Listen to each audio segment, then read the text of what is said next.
here.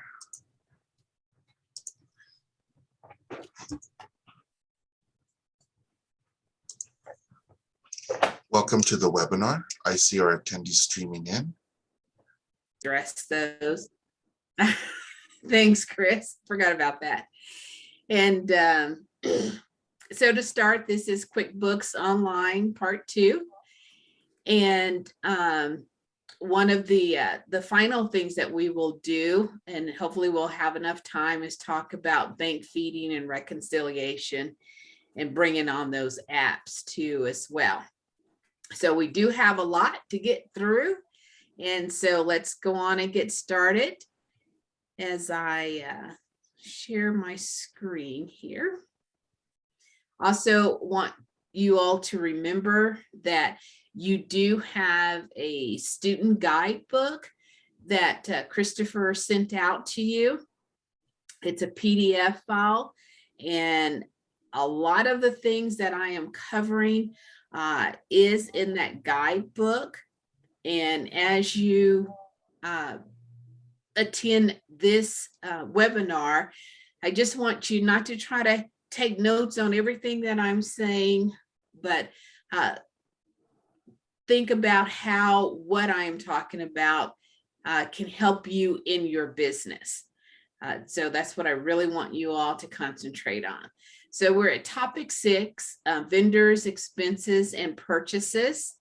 And of course, you can see that we are going to look at how you would record, purchases that you make on an everyday basis, whether it's getting gas or purchasing computer supplies or your products or services. This is where you would actually do that. So I am going to step back and actually go into the QuickBooks Online account. And I was just playing around with that, so I want to make sure, go to the right one. So hopefully you all do see the sample company, and it just say Craig's Design and Landscaping Services.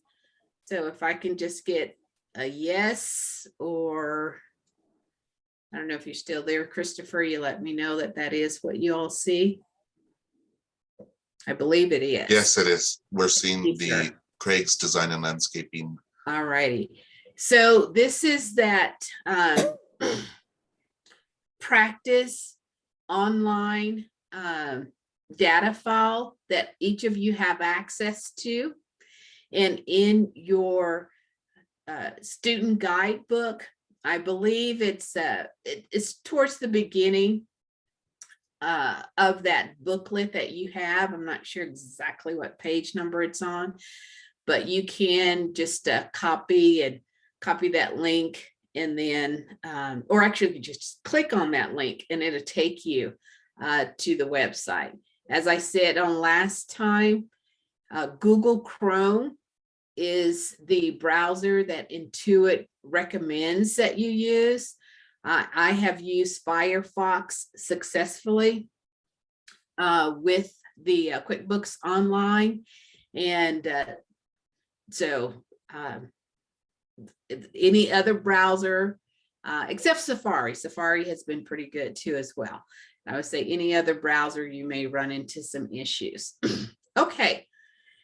So again, just to recap, we have here to our left our navigation bar, and this is really the gist of really getting around on your QuickBooks Online data file.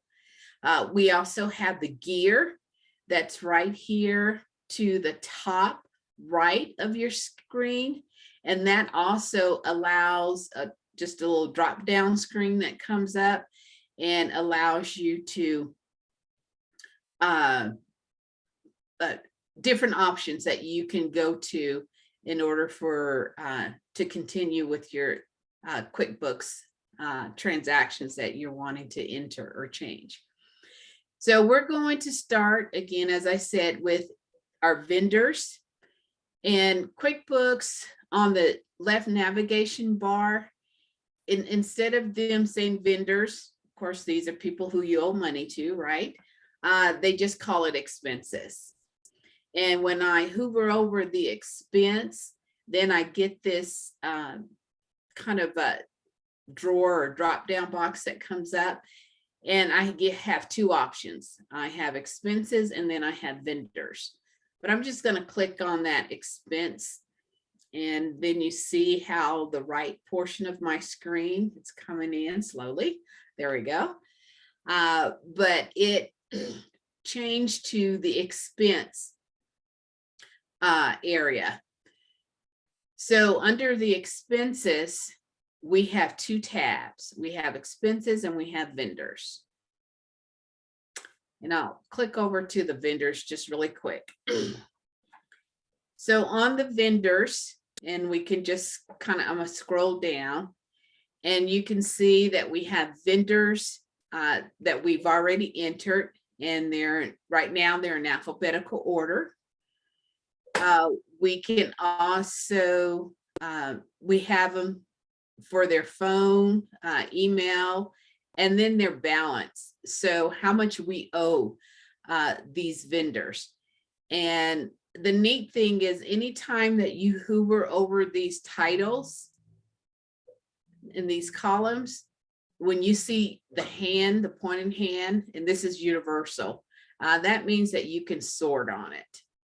So I can sort by the balance of what I owe these vendors, and see how it just clicks back and forth. And now my vendors are in sort based on what I owe them. Another thing, another column to the right is an action column. So QuickBooks lets you know for this particular vendor, what is the next step that I need to take. And for this one, since we have a balance, then QuickBooks lets us know that, okay, now you need to pay the bill, right? For this one that has a zero balance, Bob's Burger Joint, then QuickBooks lets us know, hey, you need to create a bill, you know, if you owe them money, but that would be the next step.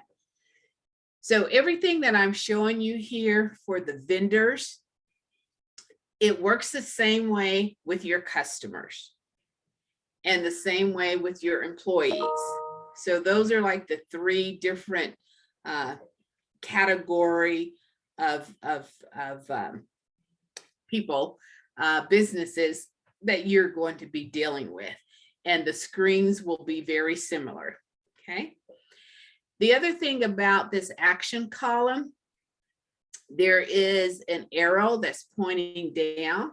So you can click on that arrow, and then QuickBooks has more transaction types, functions that you can do for this particular vendor. So you can make a payment, you can create a bill, or you can create an expense. And we'll go over those here shortly. Another thing, and all I did was just scroll back up to the top of this screen. We have the money bar, and I did show you the money bar last time, so I really won't go into detail, and just remember it is in your book. But then we also have two other buttons to the top right. We have where we can prepare a 1099, and then we have a new vendor button. And each of these buttons also have a drop down or a arrow that's pointing down, which means there is another option that QuickBooks has for you. And when I click on that arrow, it says that I can import vendors. So if you remember from last time, I said that if you have a vendor list that's maybe on a spreadsheet, or you are bringing it from another computer program, you can actually import those vendors into QuickBooks Online, and you won't have to retype their name and retype their email and their address, if you have that list. Prepare 1099s. The Internal Revenue Service says that any business that you pay $600 or more to per calendar year, you as a business owner have to give them what's called a 1099 at least by January 31 of the year ending or the previous year that ended. And these vendors that you're giving the 1099 to, these are like not corporations. So let's say that you have a janitor service or that comes in and cleans your building, and you give them more, pay them more than $600 within a calendar year, then you have to give them a 1099 with their total, with the amount that equals the total that you paid that particular vendor. So if you have more questions on that, again, that's a good conversation to have with your accountant, as well as the Small Business Development Center can give you a brief overview of that as well too. Okay, so that's the vendors. So let's click on the expense tab. And the expense tab is where we can actually, hit a wrong button here. So sorry, folks, let me get back. All right. So this is where we're going to actually record our various transactions. Now, again, from last time, if you remember, I did talk about there's another place where you can record your transactions or click on to get to where you can record your transactions. And that's on that left navigation bar under the plus new button. And it will show you different transactions that you can record, and I'll just click on that. So here is the vendor column, and so these are the different transactions that I can record for my vendors. Okay, I'm going to click off of that, and that same list is also here, and this is the new transaction button that's on, again, our expense tab, right? And we can select what transaction we need to record. So let's do one. I'll give you an example. Let's say that you have your electric bill that comes in, and usually, your electric bill comes in anywhere from 15 to 20 days before it's actually due. Well, QuickBooks will allow you to go on and record that bill that you received. And so we're going to go, I'll show you that. So we're again going to click on the new transaction button, and then we're going to select bill. And my screen is low, but it's changing. Okay. So the first step that we have on this screen is to tell QuickBooks which vendor that this bill relates to. And we know that we're in the bill window because over here to the left, see where my cursor is, it says bill. So we know that we're in the bill area. Our vendors, we can actually click on this drop down box and all of our vendors will appear. And so we can scroll down until we find the vendor that we need. And I thought I had electric company, but since I don't, that's okay. So let's go on. QuickBooks also allows you to add a vendor at this portion if it has not already been added, right? So let's go on and add, let's say electric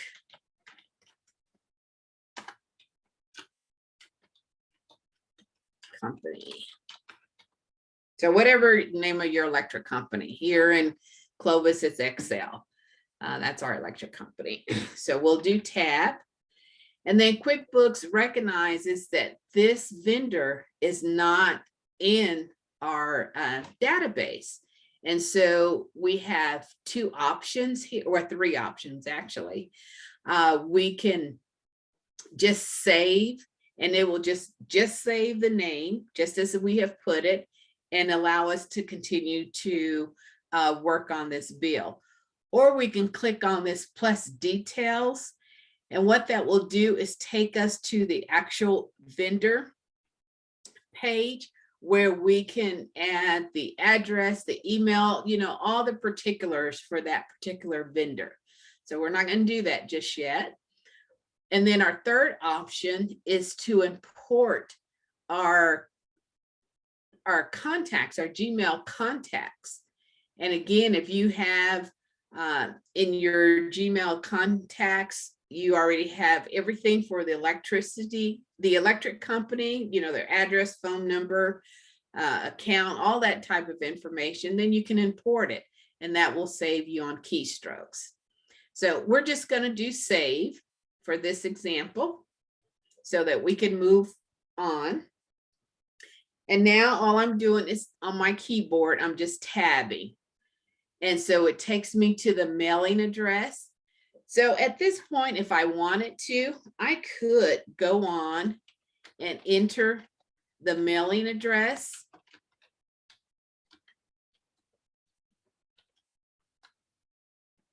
And once I do that, QuickBooks will actually save this mailing address for me. Then the terms, and the terms are basically letting QuickBooks know when this bill will be due. So you don't have to set it. You can always change it, and you can always add new terms as well too. So it comes with the preset of terms, meaning that these that are listed are already in the QuickBooks Online file. So as I said, let's say that your electric bill is due in 15 days. So that's what the net 15 means. So I tab over and I enter the date of that bill. So the electric company sent it to you on the 1st of the month, right? So we're going to type 10 because the 1st of the month it's October. So that's the 10th month. And I can do 01, and that is the 2-digit date. And then I could do the 2-digit year, 21. And notice I'm not putting in any slashes. So QuickBooks allows you to do that. And then when I hit tab, QuickBooks will automatically put those slashes in. And then notice the due date. QuickBooks, because we put in the bill date of October 1, and we told QuickBooks that we have to pay this bill, or we should pay it in 15 days, not that we have to, then QuickBooks automatically puts in a due date of October 16, 2021 for us. So again, just helping you, save you on keystrokes. The bill number, if there's a number, an invoice number or something on that bill, then you can enter it here. Tags. So tags are, this is kind of a new function that QuickBooks has added. And the neat thing about the different detail that QuickBooks will give you, they will always, anytime you see that question mark, you can click on it and it will tell you a little bit about the tags or whatever you are trying to do. And so all I did was just click on this. And I'll tell you how I use tags. And again, this is for a civic organization that I'm the treasurer for. Unfortunately, we had 2 individuals who passed away last year. And actually it was this year, it's earlier this year. And we received money for those individuals from, friends, family, what have you. They wanted to give a donation in the members' names. And so we didn't want to set up a separate class for it. And it's not like we don't need to print a profit and loss statement or even a balance sheet on it, but we just want to be able to keep track of it. So we want to be able to print a report that will give us how much was given and who it went for. So we actually set up tags for those 2 members, and just with their name, and then as people gave, then we were actually able to use the tag, or the expenses that we use, because we had to do some, we're kind of doing a memorial for them. And so when we start paying for those expenses, then we'll use that same tag. So the tags, your tags can be used for expenses, for bills. It can also be used when you receive in money. And it can also be, well, I'll reserve that. So expenses and when you receive in money. So that's kind of how you could probably use tags. Okay. So that's the top part of the bill. Then this bottom portion is where you're going to tell QuickBooks which account you want this money to be related to. So where does it need to go? What type of expense is it? We know it's an expense, so it's going to go in our income statement portion of our financial statements. If you remember, we talked about that last time. And so this is the category details. So the first, well, since we know this is an electric bill, right? The category that we're going to select will be probably electricity or utilities. Let's see if probably utilities is in here. Yeah, so there's a utility, gas, and electric. So we've already set this up. It's one of our chart of accounts, right? We talked about that last time. So in the description, and what I kind of like to do is put as much detail for the next person that may see this. So I'll just call it October 2021 electric costs, if I can spell, or electric expense. I guess I can't spell. Let's see, there we go, electric. And let's say if the bill is $156.23, so we'll type that in there. And billable, this billable column is saying that we are basically going to pass this bill over to our customers. Now, in this case, you really wouldn't do that, so it's really not a good example. But let's say it was a janitorial service, and you actually, since this is it's a landscape business, it's not a construction. Let's say that you hired someone to pull some weeds, for this customer, or for a customer, and you had to, of course, pay that person to pull those weeds. And whatever you paid them, you want to actually charge it to your customer because you want to recoup that cost. That's where you would select or click on the check mark under the billable column.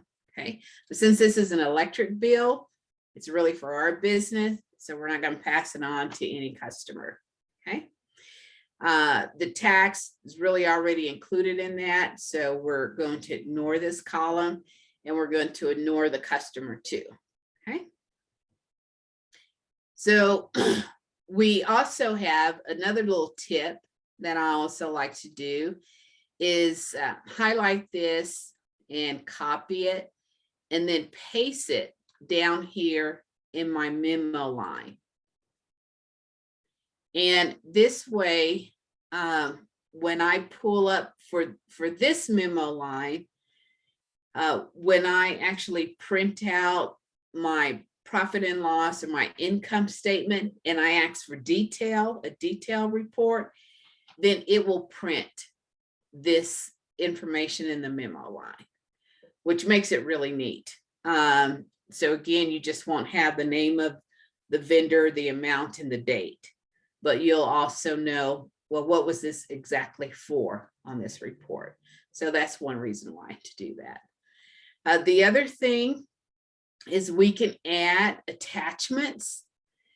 So if you wanted to, some of you may, like your utility bills, you may already be paperless. So it comes to you, you can download it from your utility company, a PDF form or document, and QuickBooks actually allows you to attach that PDF file or that JPEG file, any electronic file that you have. Even if you have a hard copy of it and you scan it, QuickBooks will again allow you to attach that document to this particular bill. So that kind of makes it neat as well too. So down here at the bottom, we have several options that we can do. Let's say that you've entered all this information and you're like, it is totally wrong. And you can clear it or you can cancel. So what cancel will do is actually take you completely out of this screen. That's what the cancel will do.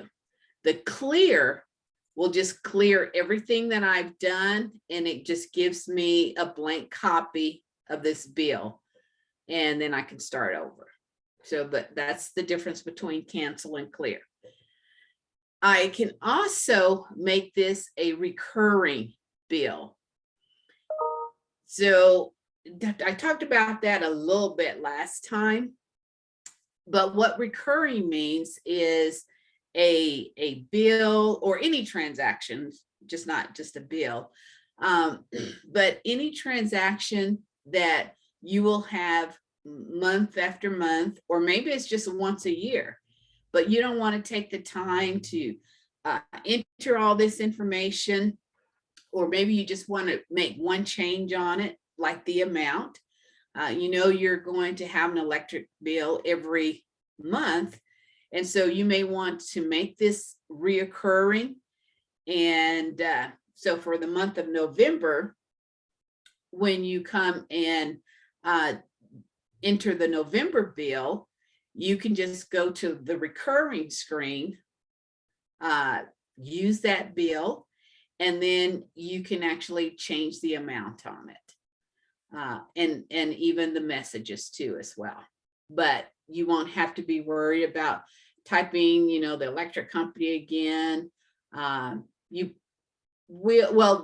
bill date will actually advance to November 1. So again, if that bill date may be November 2 instead of November 1, then you can change it. But it really just tries to cut down on the amount of entries that you make. Okay, so that's what make recurring means. I can also save this, and that's all it will do is just save it, and I'll just click it, and it just keeps me on that screen, and it tells me that this bill has been saved. Another option that I have is this big green button. Right now it says save and schedule payment, And then there's a little arrow over here, and this is to the bottom left of my screen.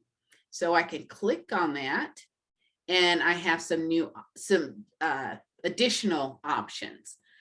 I can save and new. And so what save and new does is it will save again the bill, and then it will bring up a blank bill window. So if I have other bills to enter, I can save and close, which means it's saved and then it closes this window.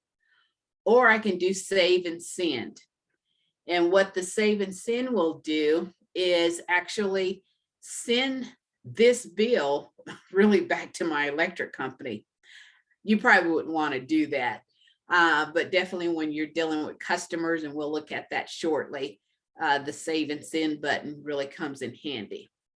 And then of course, the one that it's on is save and schedule payment.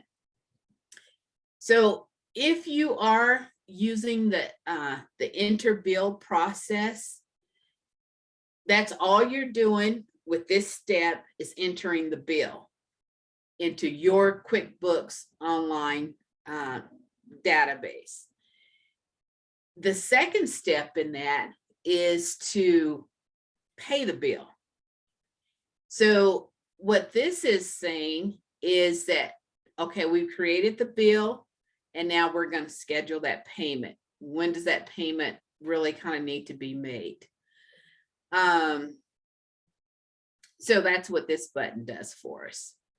Okay, so I'm going to pause and make sure I see that there's some questions. I don't know if you were able to address those questions. I did not address any questions, Sandra. Okay, cool. So Elsa asked, please explain difference of expenses and vendors. So your expenses, Elsa, is what you would pay to your vendors. Your vendors are people who, like in this example, your electric company, people who you owe money to. So that's a vendor. And within your vendor, how you would pay them is either, like I've just showed you, through the bill option. You could write a check, pay with a credit card, and your vendors, usually what you are paying to your vendors are, it's, try not to use the same word to describe the word, but it is an expense. It is an outflow of money that you need to pay in order to keep your business running. Hopefully that helps. And if not, just let me know. How would you enter only percentage of electric bill since working from home and can only claim a percentage and not at all? Okay, well, that's a great question too. So actually, it is really better probably at the end of the year when you are looking at claiming home office expenses. You want to look at your entire electric bill and then apply the percentage that will actually go on your tax return. I really wouldn't do it here. At this point, I would just either have your really just pay for your home electric bill personally. I would not try to intermingle that with your, and have your business pay a portion of it and your home pay the other portion. It would make it messy. There is a way of doing it, but it'd take a little bit longer to explain it with the time that we have available. But that's a great question, and I can definitely visit with you later and we can go over that, Elsa. So Chris says, is this where we would collect at time of, okay. I don't know why that print just seems so much smaller. Okay. Chris says, is this where we would collect at time of payment processing fees, PayPal for payments received from clients? Well, great question, especially when it comes to the different type of fees that these individuals require you to pay. Usually, like with PayPal, and I'm sure it's probably the same with Venmo. If it's coming out, if they are recording that in your, you're receiving the payment in your checking account, then the monies that you receive in your checking account is already going to have the fee deducted from it. And I'm trying to remember with PayPal. I know, so QuickBooks has a payment process that they do where when you send an invoice to your customers and your customers pay online, then QuickBooks will automatically deduct the fees out. And so there's not an additional recording here. So with PayPal, no, you would not record it as a bill because you haven't even received the money yet. So let's say that your customers, Chris, they owe you $10 for a product that you sold to them. And PayPal is going to charge you $2, just to round it up, right? So PayPal is only going to send you $8. They're not going to send you the entire $10 and then you pay them later. That's where this bill would come in handy. But PayPal's not going to do it like that. They're going to take it out at the top. So to record it, you would not record it here. You would probably, and I would have to see how PayPal actually does it, but you would just probably record it as more like either an expense or a journal entry for those. Okay. All righty.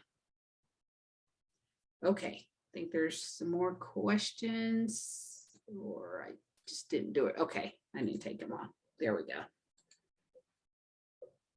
Okay.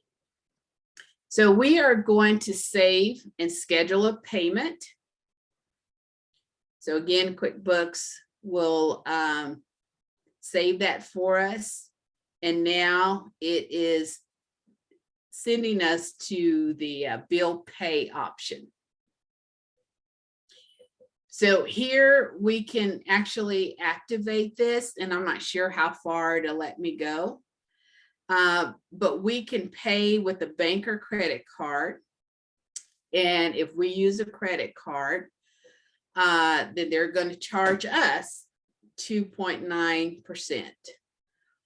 Or we can choose if we are just going to send that vendor a check. Okay, so we'll click continue. And I'm not sure if it will, yeah, okay, it's not going to let me go because this is a practice set. That's okay. We'll just go back and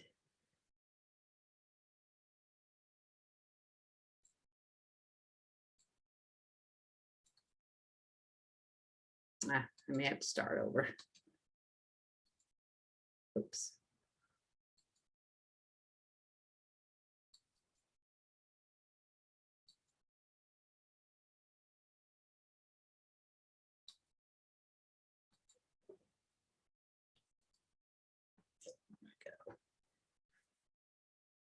Okay. So while I'm doing this, if you guys need to take a quick stand-up break, if you're not standing up, may be a good idea to do that now.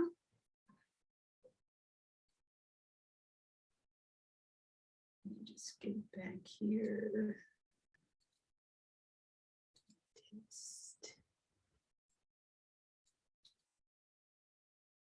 Oh, Adrian, can you pause the recording? Sorry. Oh, I guess I could get back on.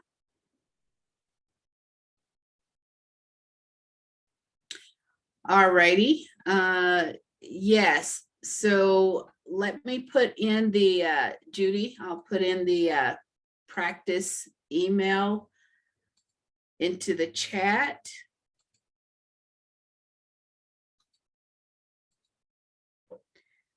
So you can go to or the website. I believe that's what you're asking, Judy. You want the to get to the practice QuickBooks Online, the sample, and I put it in the chat. So you can just copy that and then paste it. Okay, so let's go back to, well, let me show you this. I should have showed. Oh, go on and yes, you are. Okay, so on the navigation bar again, we're going to do the plus new. And again, where we have the vendors. So after we enter the bill, now we need to pay the bill. So we'll click on pay bills. And QuickBooks gives us some bills that we have already entered, and so now they're due. So we have here at the top of the screen, and this is really important that we really, really kind of pay attention to this, is what payment, how we're going to pay these bills. Are we going to use our personal MasterCard, where we are giving like Norton Lumber and Building, we're giving them our MasterCard number or information to pay this $205 bill?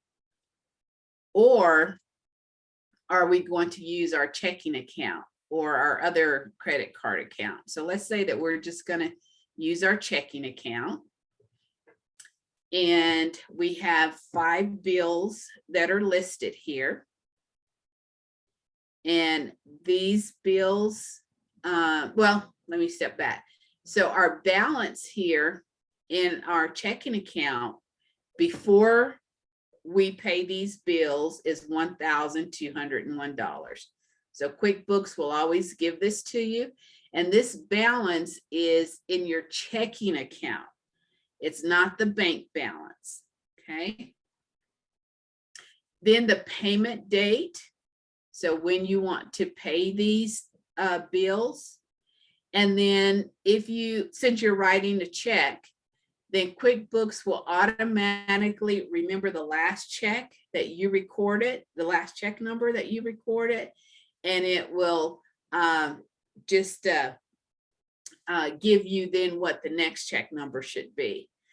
So I always said, advise people who are using QuickBooks is that you need to really take that, if you're doing physical checks, take a physical check out, whatever that next one is, and make sure that check number matches what QuickBooks has.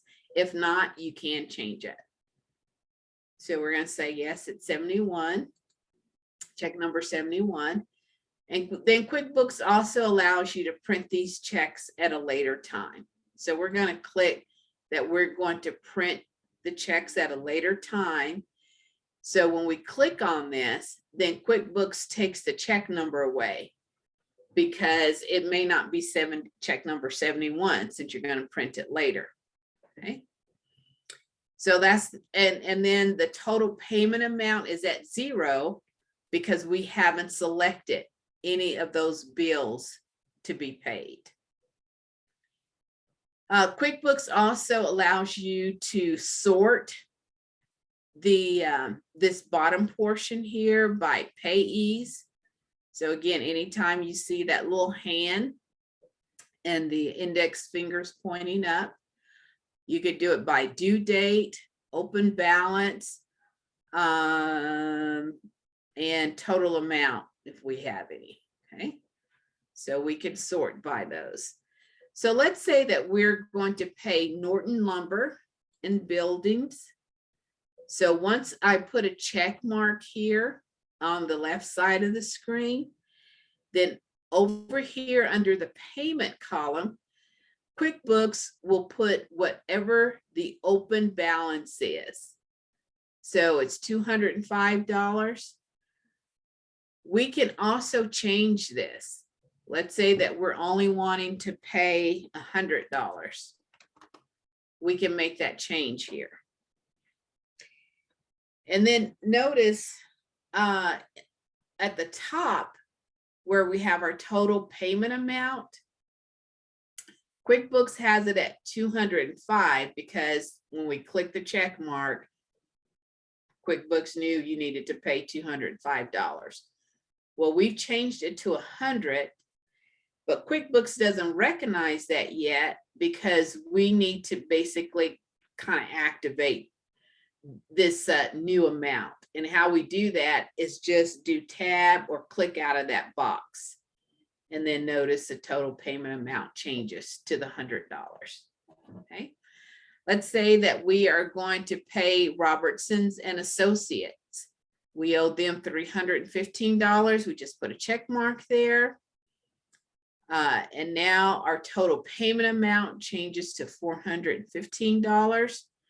And then here at the bottom, our payment column also equals $415. Okay. All righty. So now, in this schedule payments online, again, this is where QuickBooks, you have set up with QuickBooks where they will pay your bills for you. And when I say they'll pay your bills, of course, you're going to pay them. And there is a charge for that. So it's like QuickBooks, kind of QuickBooks credit card account. Okay. Or we can just do save and close since we said that we're going to pay it later. We can save and print. So if we're ready to print these checks, we can do that. Or again, or we can just save. So I'm going to pause and see if anyone has any questions on here. So Elsa says, we're assuming that we already entered our account information. Correct. Yes, correct, Elsa. Okay. So let's go, since I know this payment online is not active, let's go on and do save and close, just so that I can show you where you can actually print these checks later. Okay. So now when we, so it'll take us back to our expense view because that's where we were. So the other thing that we could do is, or the next thing that we could do, and this could be, next week or the next day. Again, we go to the plus new button, and then under vendors, that's where we would see print checks. So we would click on print checks. And then QuickBooks, depending on what type of checks we have. If you have a voucher, which means the check is at the top, and then you have the check stubs for at the bottom too. Or maybe you use a standard where there's 3 checks on one sheet. So just depending on what type of checks that you have, you definitely want to set this up ahead of time to just make sure that your printer can actually print your checks and it'll print it in the right area. and there's a process to that. And no, I apologize. I'm not going to go over that in this class, but there's a view, preview, and a print sample button here. And you can work with it. Down here at the bottom, all the setups, QuickBooks again will help you with that, and you can do it here. But anyway, that's how you would, or one step, let's see. Let's say I'm finished with setup, see if it, okay, it did. So the next step, it would have taken us to another screen where that's where we would actually put the check number in.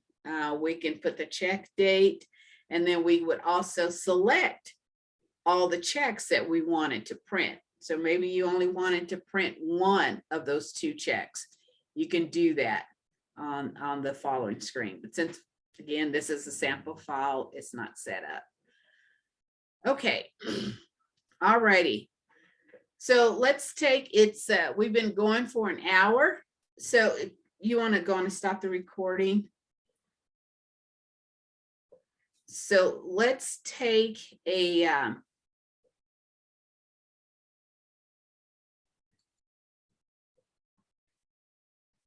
I could do that. Okay, hopefully everyone has come back. Okay, so that is really the gist of expenses. The other things that I do want to show you with expenses, I'm just going to click on this plus new button. And so what we did was a bill and pay bill. Another thing that we could do is just enter a check. Now, to enter a check, this is when you would, let's say that you are just handwriting checks, and then you need to record that check. Or let's say that the same thing, that electric bill came in, and you just want to go on and record it as a check. You just want to go on and take care of it. You can go in as a check. So here we have expenses. And how I have really kind of used expenses, the screen looks very similar to the enter bill. But when it comes to the expenses, let's see, one way of kind of doing this, it still is where you are recording monies that you owe to a vendor. You could still use the same checking or credit card accounts as well too, and you have options of other accounts that you would use to pay it, and you wouldn't really do that. But the payment date would be the date that you're entering it, how you're going to pay it, rather with the check. So if we click on the check here, and that'd be internally, of course, to us. Here, the reference number again, with the check, the categories you're going to enter, whether it's, or let's do something differently this time. I'm not sure how many of you have products that you are purchasing to resell, or if most of you are a service-based business. But if it is a product that you are purchasing to resell, then instead of putting it in the category details, you'll put it in the item details. So since this is a landscape company, let's say that they are purchasing some pumps. And since we already have pumps listed as a product, and I showed you that last week, we would go on and just select that from the drop-down list. And then since we've already put in the description, how much we pay for that pump, all of that automatically fills in.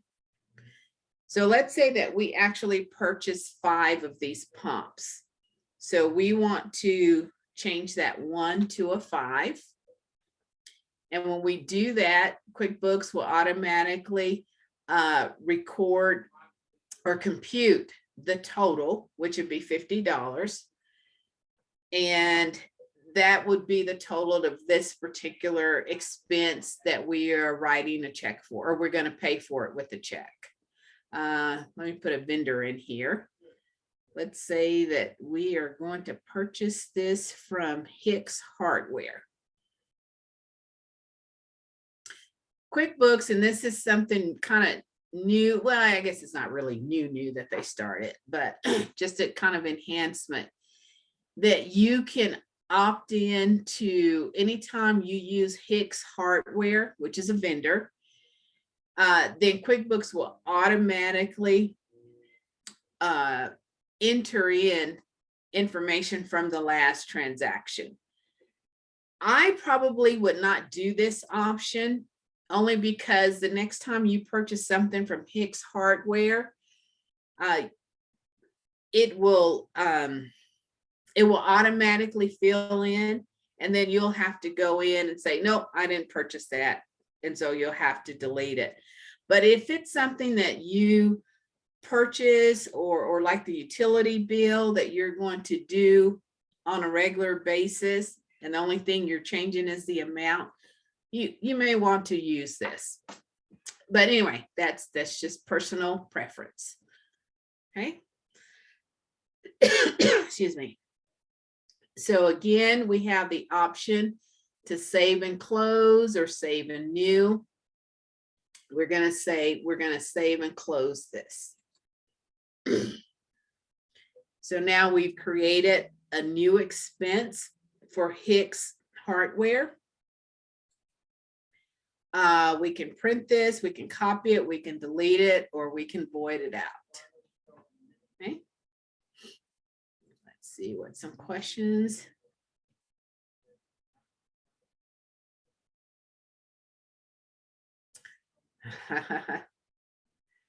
Thank you, Sharon.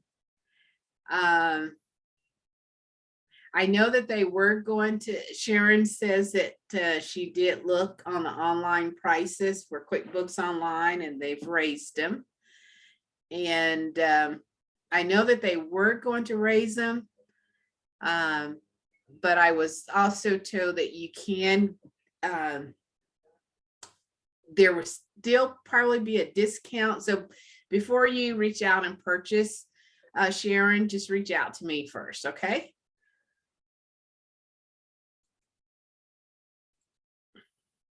See if there's something in chat.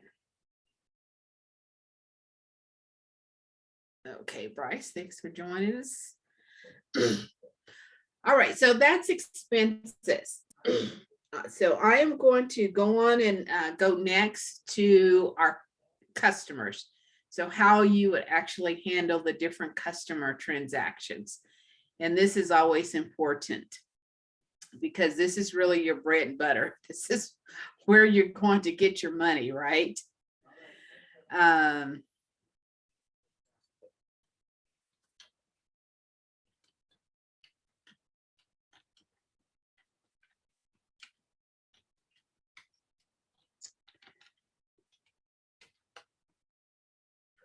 All righty.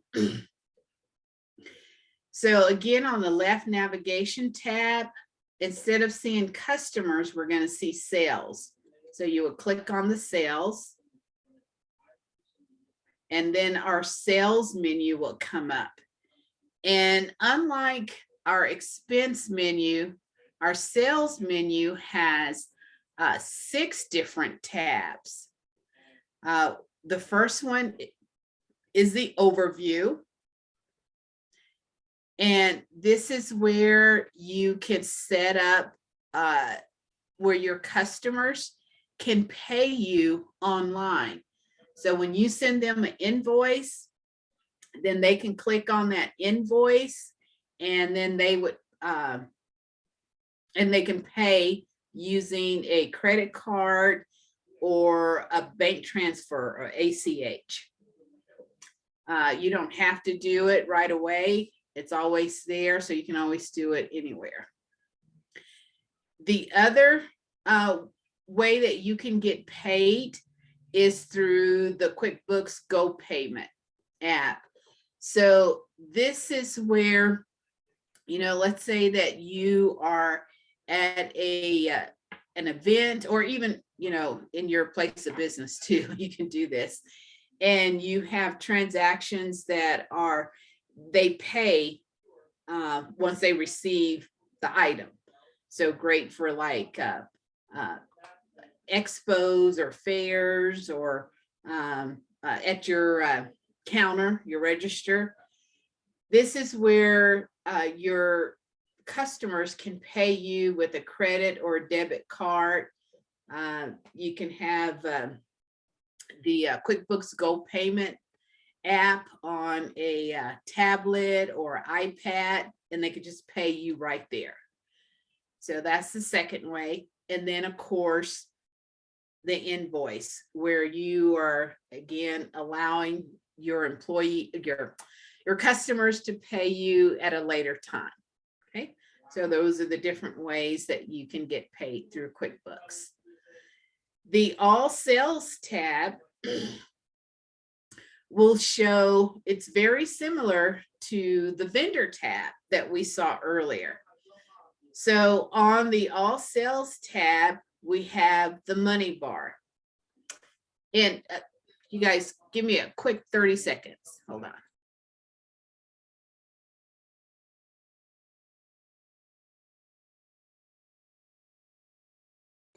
All righty. Thanks.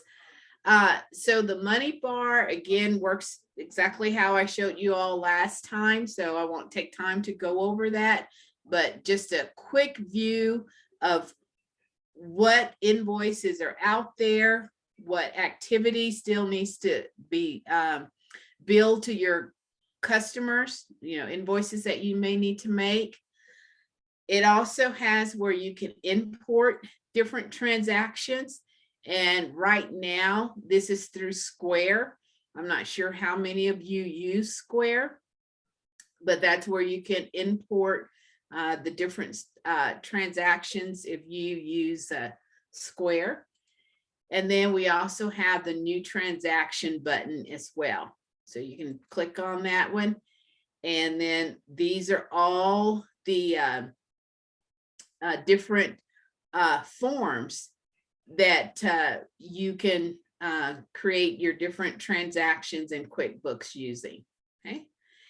And this new transaction button looks very similar to the plus new button on the left navigation bar.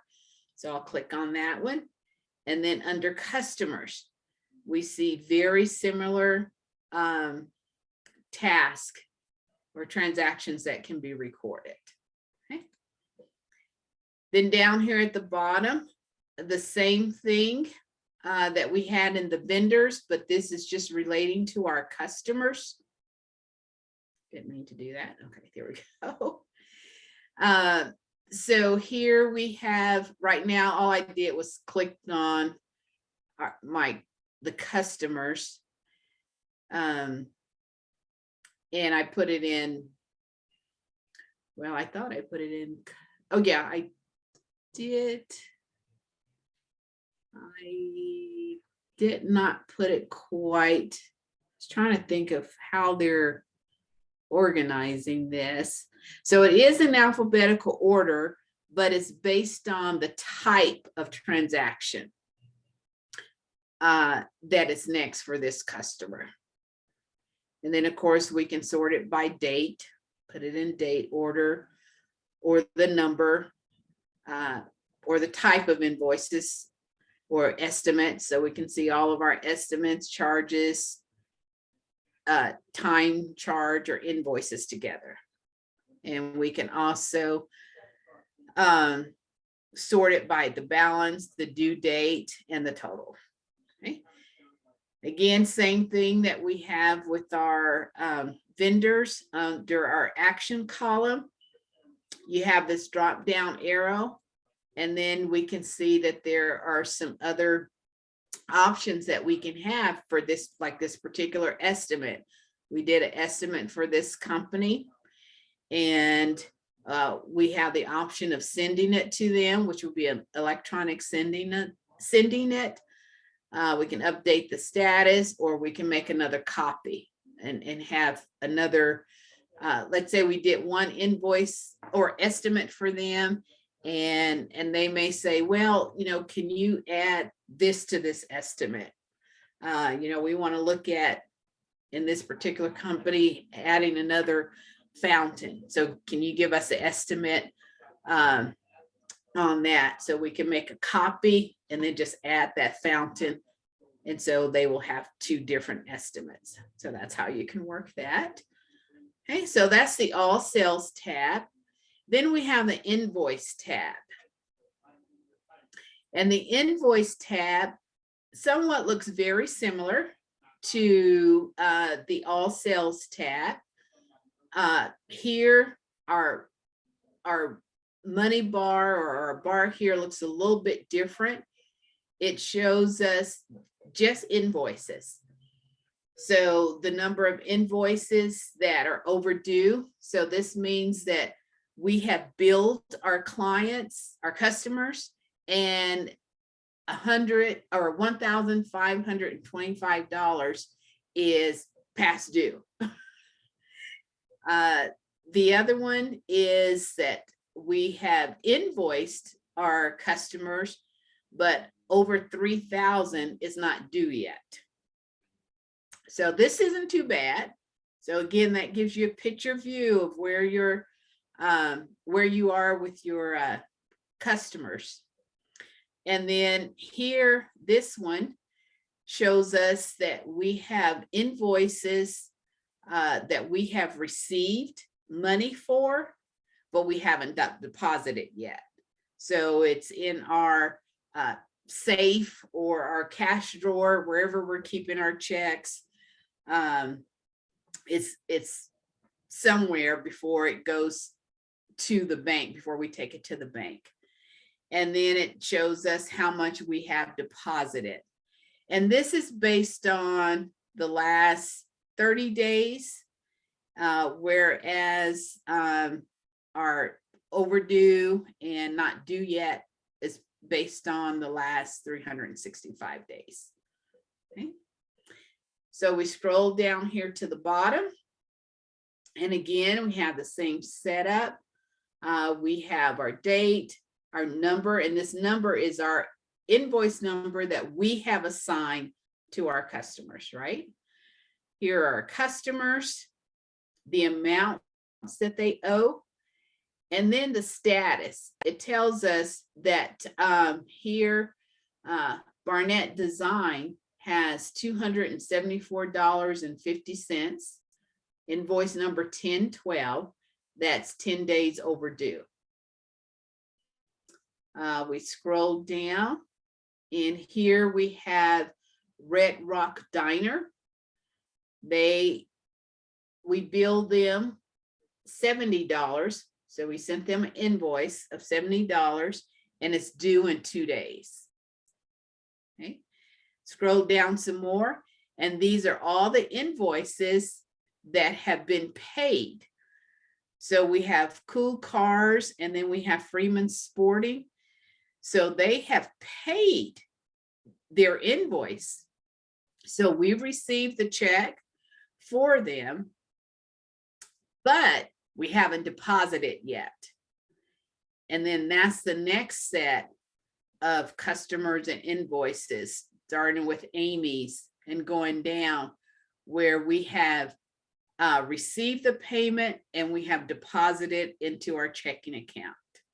Okay, so that's what those represent. Just like on the vendor, we have an action column, and the action column tells us what is the next step for this particular invoice. Well, of course, for Barnett Design is we need to receive the payment. They need to pay us. And then the rest of them here. So this one is where Amy's, we received it, and it's been deposited. And so we could just print it out. That's really just really kind of the next step to do. We could also void. That's also another option here. And I just went back up and clicked on the family store. Because even though you have created an invoice, let's say that you created it incorrectly, or you never did provide the service or provided the product to them, or for whatever reason, they no longer owe you for that invoice. I always recommend that you just void the invoice, that you never delete an invoice. Because if you delete this invoice, then it goes away completely. So this invoice number that you have assigned to family store here is going to disappear. And so if you're ever trying to run an audit on, your invoice numbering, and it comes down to invoice number 1036, the next invoice number it will show is 1038, because 1037 is no longer going to be there. That's just an accounting thing, but it's kind of a best practice thing. So I would just void them out. You can also print these invoices. If you are providing products, you can print a packing slip. You can share the invoice link. So let's say that you want to write them just a personal email, or maybe you want to text them. And so you can get a copy of that invoice link. You could text it to them. They can click on it and they could make the payment just from that. You can send them reminders for past due invoices, or maybe the invoice will be due in 2 days. You want to send them a reminder, or you could just send them the invoice itself, where again, when they receive it via email, then they can click on the pay button and pay it with a credit card or ACH. Or even if you want to duplicate the invoice, meaning there would be a different number for a new invoice with the same information. And then you can also view or edit the invoice. So I'm going to stop. I see some questions in Q&A. Sharon asks, does the online payment option cost a lot if I set it up in sales? Great question, Sharon. It will charge you, if I'm not mistaken, like 2.9 something percent, I believe it was. However, if you set it up,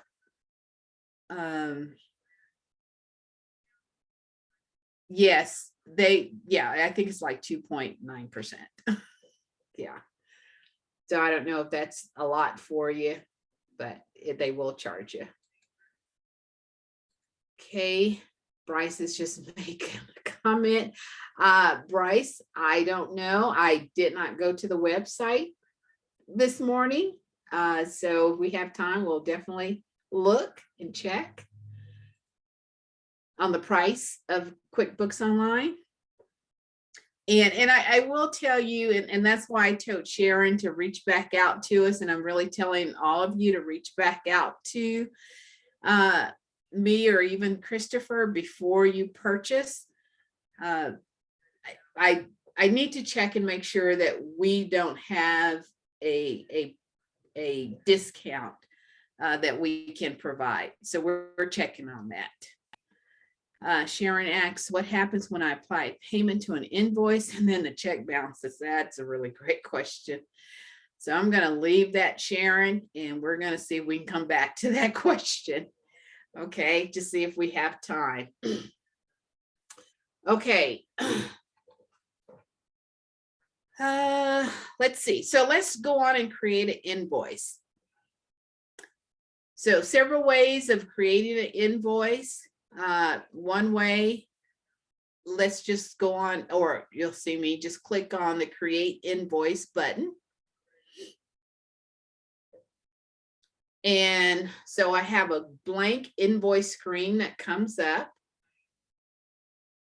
Okay, I didn't want that.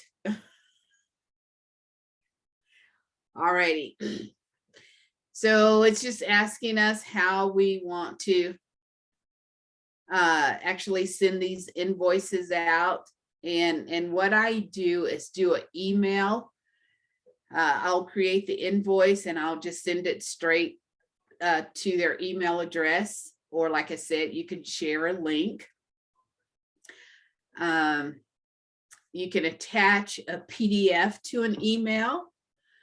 You can print the email, you can upload it to a system, or you can send it another way.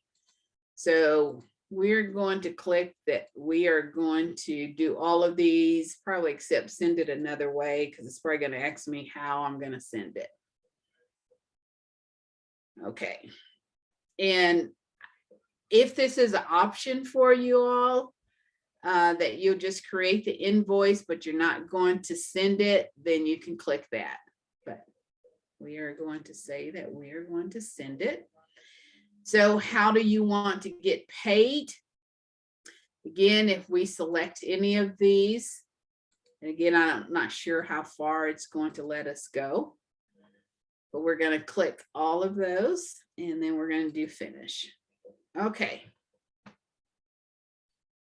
And I do like these little pop-ups that come up, just little tips on depending on where you are in QuickBooks Online. So we're in invoices, so it's just giving us some tips on our invoicing.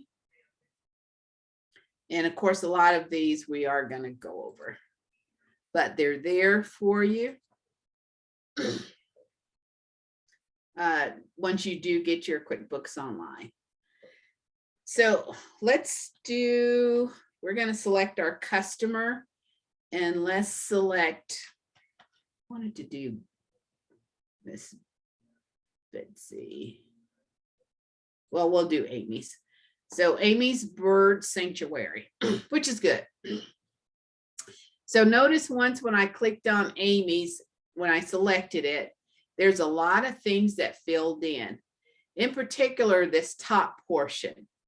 And this top portion is taken straight from Amy's customer portion that we have entered earlier, where we entered her email address, her address, the terms, and then the invoice date. QuickBooks is going to automatically default to what today's date is. So since this is the first invoice or even the first transaction that I'm dealing with in my QuickBooks Online data file, it will remember, well, it will go to today's date. But if I had another invoice that I had recorded before I came here, and I put the invoice date as October 1, then October 1 would be in this invoice date. So make sure that you really check the invoice date, what you really want it to be, and just do not automatically default to what QuickBooks says that it is. So make sure you check that. Another thing that I can do is I can tell QuickBooks that I'm going to send this invoice later. So maybe I want to enter all of my invoices due to my customers on the 5th of October, but I don't want to send it out to them until the 15th of October. So I can select this send later, and then I can tell QuickBooks, okay, on the 15th, then send out those invoices. Okay. The due date, again, the due date is going to take whatever the invoice date is and add the number of days for the terms. So we're saying that we're giving Amy 30 days from the date of the invoice to pay it. So that's where we get November 14th, 2021. That's why this invoice date is so important and critical. Again, we have the option for the tags. So that's the top portion. Now, another portion with Amy, only because we've done this earlier, is on this left side, we have what's called a drawer. And this drawer is charges that we have said in the past, before we created this invoice, we have some billable charges that we are going to pass on to Amy. And those billable charges that we have right now is some billable time. So we've had one of our employees or our custom designer, whomever, went out and spent 5 hours designing probably Amy's landscape before the work was done. So we want to charge her for those. And so we set this up earlier, and hopefully we'll have a chance to show you before we end today, where we can set up these billable times as well as billable expenses. So here, if we're wanting to use this, then we would just click on the add button. The other option that we have is that we can also open this billable time so that we can see it. So let me go on and open it. Okay, no, it's going to make me say, okay. So I'll do it on the next one. So we'll go on and add it. And once we add it, then that drawer goes away. And the information that we have on that billable time will automatically enter down here at the bottom of this invoice. So we had design time, it was custom design, it was 5 hours, it's a rate of $75, and then it computes the total amount and gives us the total here. Now, here in New Mexico, this type of service will be taxable. So we are going to go on and click on the taxable column and say that, yes, this is taxable. Okay. We also are going to add another item that Amy is going to purchase from us. And we are going to say it is, let's do a rock fountain. So we have went and we have set this up. I'm not sure why that tag was in there. Okay. So the rock fountain we've already set up. It is a product that we have purchased, and now we're going to resell it to Amy. So it's at $275. And now Amy, this invoice is now at $650. Okay. If we wanted to give Amy a discount, we can. If we've already set that up, we can do that, and we can tell QuickBooks, well, we want to give her a 10% discount. And so notice it will give her the discount there.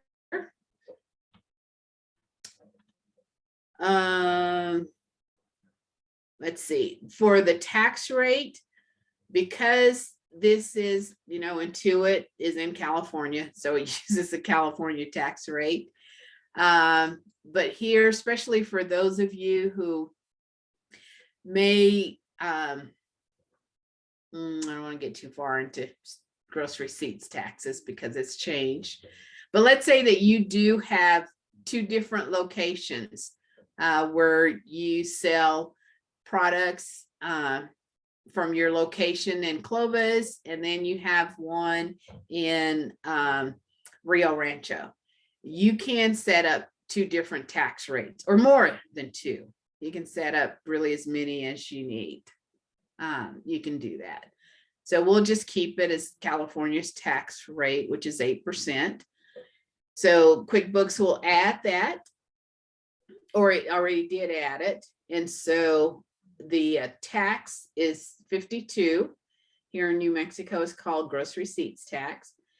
The total that is now due is $702. Okay. Now, if there was a any type of document that we had, let's say maybe it was pictures or whatever it may be that pertains to this invoice, we can upload that. And it works just like any other type of upload or attachment program, where you just click on the attachment icon, and then you go out and you look for that particular document and select the document, click open, and then QuickBooks would automatically just add that attachment. Okay.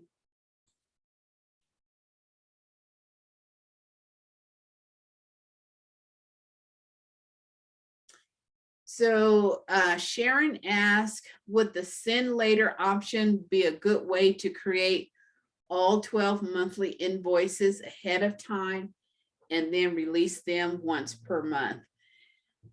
Probably a better way of doing that, if it is once a month, is just use the recurring option, Sharon.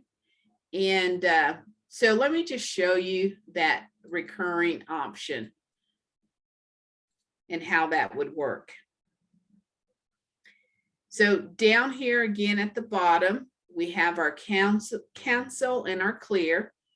Then we have print or preview. We'll come back to that. And then we have make recurring. So let's look at that, but let's save this first. So we're just going to save it so we can stay on it. And then we're going to click the make recurring button. And it's just telling us that it has a link, so that's okay. Okay. So now we're in the recurring invoice option. And here we can change the template name. So whatever we need to change it to, we can say Amy's Bird Sanctuary monthly invoice. And this is internally to you, so you can name it anything that you want. So we have the option to actually schedule this, to remind us, or it's just an unscheduled.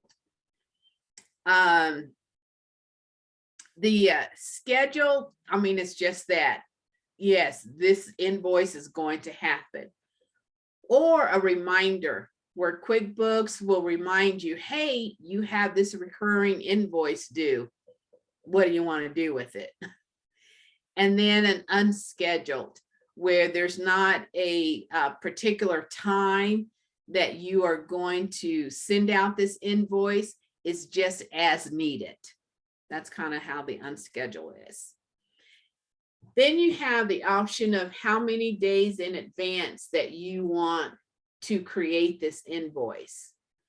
So let's say that we want it to be created 5 days before the actual invoice date. This is our customer, Amy, email address. And then we have the options here. We can tell QuickBooks that we automatically want it to send an email. So come the first of the month, or whenever it's due, then, or whenever the invoice is created, then QuickBooks will just automatically send those in that email to your customer. The other one is to print it later, which is kind of what Sharon was asking. And then we could include unbilled charges. We also have the option, if we wanted to CC it to another, maybe there's someone else in Amy's business that needs to receive a copy of this, or maybe you even want to carbon copy yourself. Or you can do a blind CCC where you are, again, sending it to another person, but Amy will not know who you sent it to. That's what the BCC is, so blind carbon copy. So I just want to show you that. So now this is where you tell QuickBooks, so how often are we going to do this recurring invoice? So we can do it monthly. We can do it daily, weekly, or yearly. So we'll keep it as monthly. Now we tell QuickBooks, do we want to do it on a particular day of the month? Or do we want to do it like on the first Monday of every month? Or let's say you wanted to do something quarterly. You notice there's not a quarterly option here, but when we change it to the first Monday of every, and we could do 3 months. So that makes it quarterly. We also tell QuickBooks what day we want this to start on. So since we're already doing one invoice for her for October, so the next start date would be in November. And we're saying the first Monday of every 3 months. Is there an end date, or do you want to keep it continually going? So we could do it by a certain day or after a particular day. Here's your billing address, the terms, if we wanted to tag, but these are the charges that we are going to charge our customer, Amy, every quarter, the first Monday of every month. The first quarter, the first Monday of every quarter. We're going to charge her. Okay. So we're going to save this template. Okay. And now let me go back. I'm going to the gear, and then under list, I'm going to recurring transactions. And now this is where I see all of my recurring transactions. And then here's the one that I just did for Amy. Every 3 months, it's going to start November 1, customer, this is the amount. So you can go in, Sharon, and enter those for each of your customers. Another thing that you can do, and this is what I do when I do our membership dues, I just do one invoice, and then it's annually, and each when the dues are due, or when I have to do the invoices, I just go in and I click use. And then I just select another member. And everything comes through. And then I would just save, either save and send or save and close. And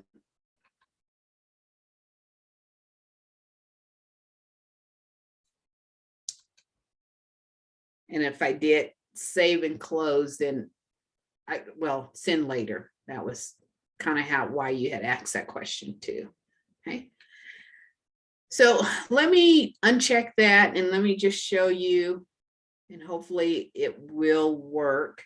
Let's do save and send. Okay, cool. So this is what the save and send looks like. This is actually the wording of this email, the body of this email, you can actually change in your template area. We won't go over that, but it is like in your gear section, and you can actually go in and in your accounts and settings section, sorry, go in and actually change this, or you can just change it here.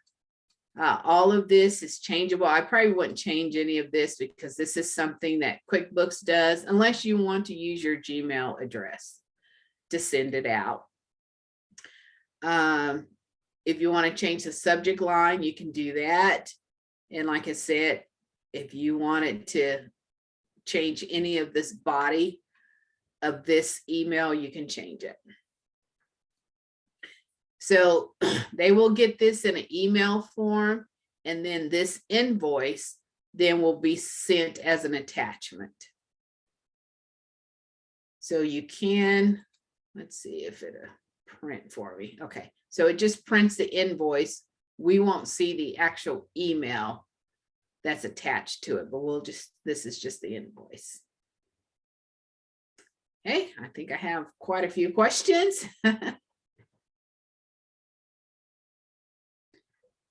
Okay, Tanya says, so is there a CRM component of QuickBooks for marketing emails? You know, Tanya, I believe that there is an app, and I cannot tell you which app that is right now. I know that was something that QuickBooks had mentioned that they were doing, and okay, so we just showed, you know, how we can print this email or this invoice. It prints the invoice, and now our option is to send and close or save and new. And so we just want to click on send and close, and it's gone out there somewhere. It's gone. So should have brought up how you can actually see what it looks like. Your customers will receive an invoice. It is safe from Intuit, but it will have your email address on it and the name of your business. And I would definitely, you know, as you talk to your customers, make sure you ask them to check their junk folder, because sometimes it may go in there, or the spam. And then again, as I said, all they would have to do is just, there's a link within the body of their email. They can click on it, they can see the invoice, and they can also pay it. Okay. All right, so we're going to do save and close. Okay, let's see what I did not do. That's right. Okay. And that's because I'm on again, somebody else is working on it. But okay, so let's go back to our sales. Let's see, that was invoices. So once we send out that invoice, and let's say that they actually write us a check and they send us that check. So when you come back in, or when you're recording those checks, then what you need to do is go into this invoice section, find the invoice. You can also go to customers, and actually, let's do that. Let me show you that. Let me just go to the customers, and we see that let's select Amy's, because I know that she has more than one invoice. So I want to show you what this looks like. Okay, so let's say, okay, we know that we have a check here from her.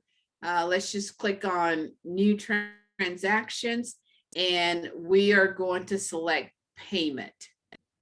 So again, this is the payment. This is the money we are receiving from Amy, right? So, and it's really neat because you do the invoice first and then you receive a payment. So we'll click on payment. So all of Amy's invoices, open invoices, will actually appear. So everything Amy, and then down here at the bottom is both of her outstanding invoices. And the earliest invoice will always be first, and then the latest invoice then would be next. Okay.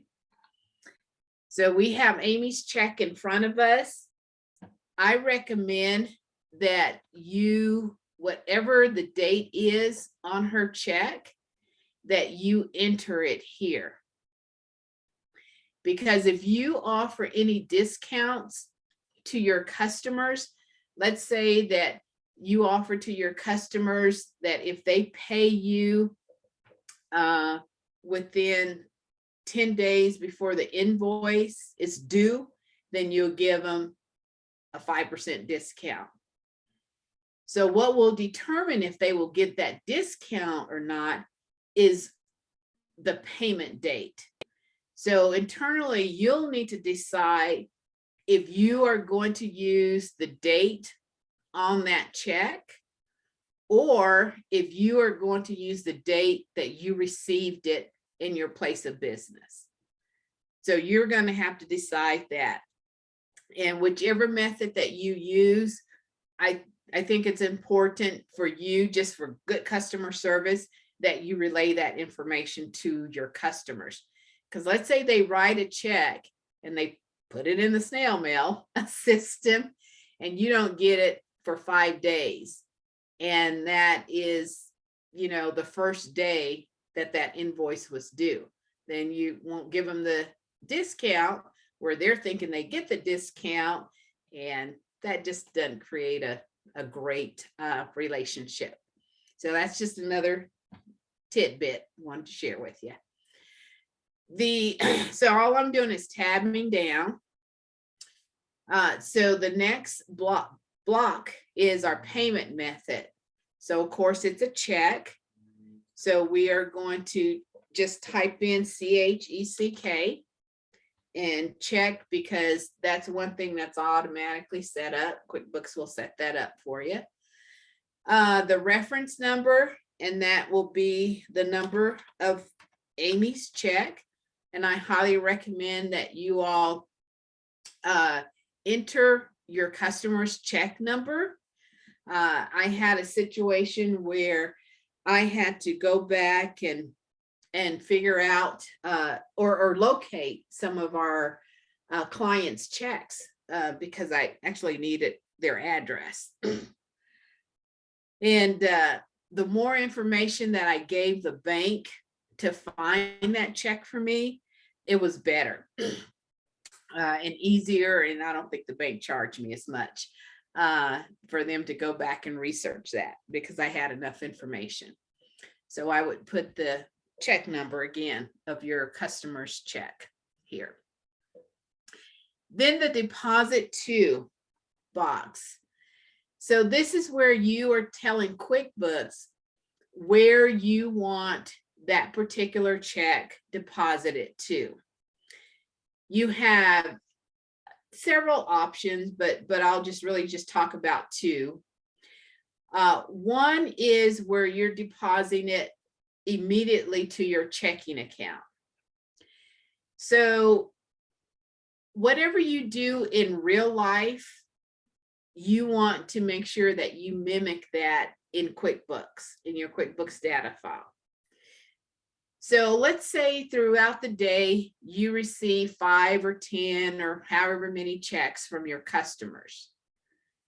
When you take those checks to the bank to make the deposit, do you make 10 individual deposits, or do you make one collective deposit? I would say probably the majority of people would make one deposit, although I have had clients that one customer writes them a check, they are making one deposit. So it does happen.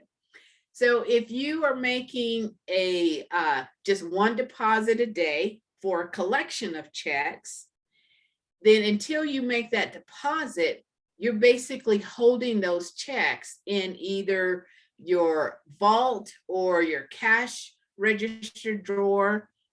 So they're in a holding state. That's what undeposited funds is. It's in a holding state. It's just where you're placing those checks, and at some time, either at the end of the day or the next day, or maybe even 2 days from now, you're going to deposit those into your checking account. So the other way of doing that, as I said, is if you, okay, not sure what happened there. There we go.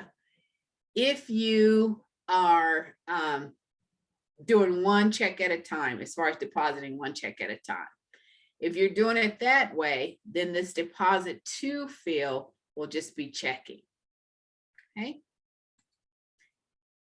And let's go back to undeposited funds. And I see, let me see if there's a question there. Sandra, how can we use QuickBooks to track invoices that are created in other vendors' programs for payment? Right. So, and Elsa, it really kind of depends on, well, if you're using another program to track your invoices, I probably would not move over all of those different invoices into QuickBooks, because you're doubling your work. So how you would really, how QuickBooks, and I would definitely recommend that you do that, is if that other system is handling all of your invoices, and when you go in and just make a deposit of those monies, then you're just doing it as one lump sum. You're not individually breaking out your customers, where you have your customers in QuickBooks individually, and then you have your customers in this other program. Now, QuickBooks, again, depending on the different types of apps, they may actually talk to that vendor program. And it just depends. It doesn't work with all vendor programs. And there will be a way that you can just link it or download it into QuickBooks. So that would be the other way that you can do it. But I would not create a separate invoice, one in QuickBooks and then one in the other vendor account. And Sandra, follow up to that, they send direct deposit payment. Okay, so your customers will pay via directly to you. And so then that's recorded directly. So I would definitely really probably look at whatever vendor program that you're using right now, and see if it will either, number one, you can either import it into QuickBooks. So that's another way of doing it. So you won't have to do this double entry thing, or where you would manually import it. So maybe if it will convert to a CSV file, or sometimes some of those programs may convert to an actual, I think it's a .obx, and I may have the extensions wrong. So that might be a way of doing it. Sandra, when I was working at when I was helping the Chamber of Commerce, they invoiced through a system called WebLinks, but they would receive a check or cash, and they would just treat it like a customer payment.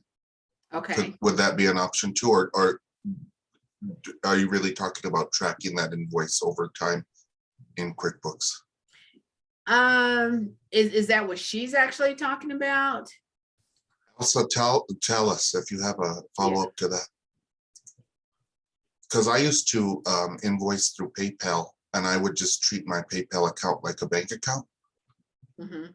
And that's how I would keep track of it and reconcile. Let's see what else this is. Yes, I want to track it. Oh, she wants it all. Sandra, I don't know.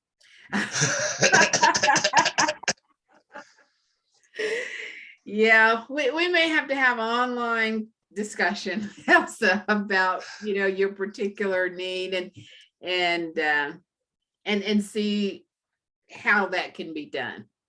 If it can be done the way that you want it to be done. Okay. Thank So you, Sandra. if you can reach back out to us, all right? Also, Sandra, Adrian reminded me that we have discounts for that QuickBooks offers discounts to members of the SPDC. So I chatted that link over to QB. Let's see what the link is. QB. Cool. Thank you, Christopher. I appreciate that. No problem.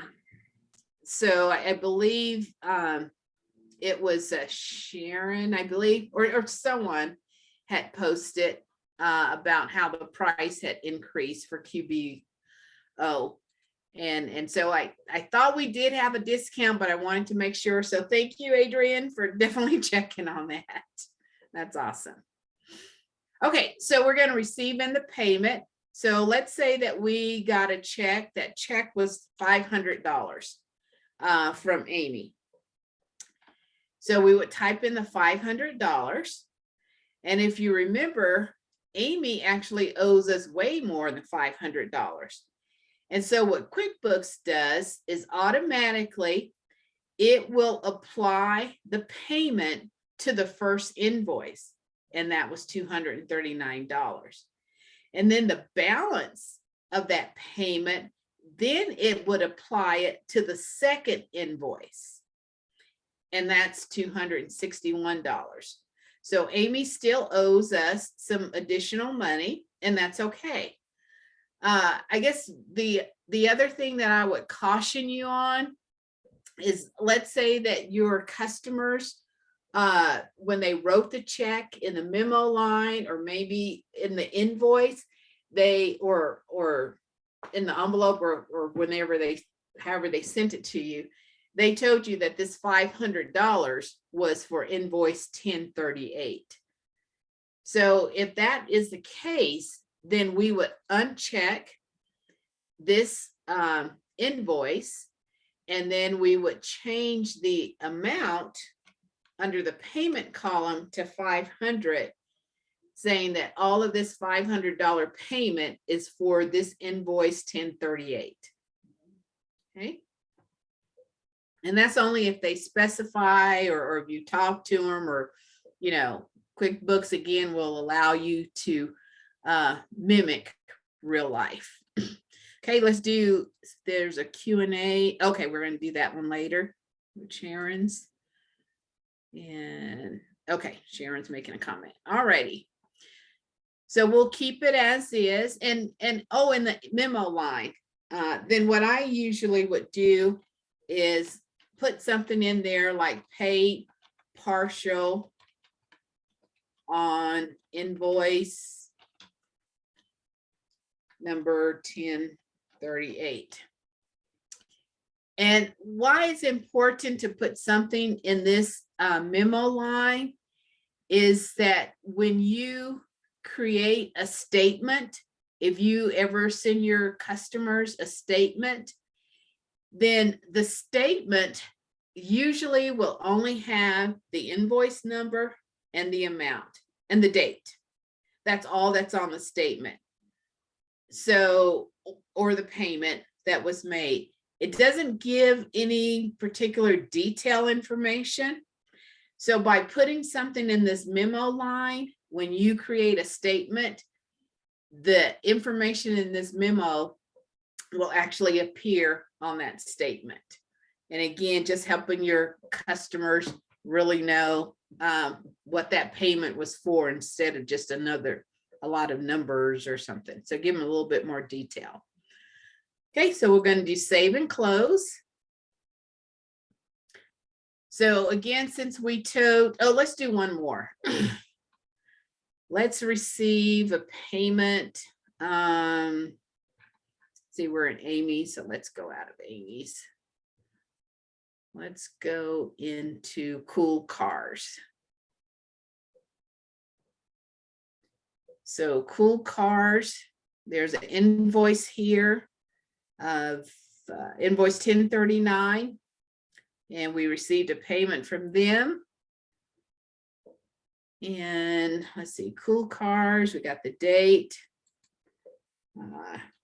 Let's say, and I don't know how many of you would actually do this, but let's say they paid cash.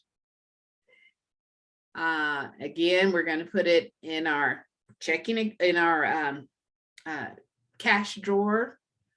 They're paying invoice number 1039.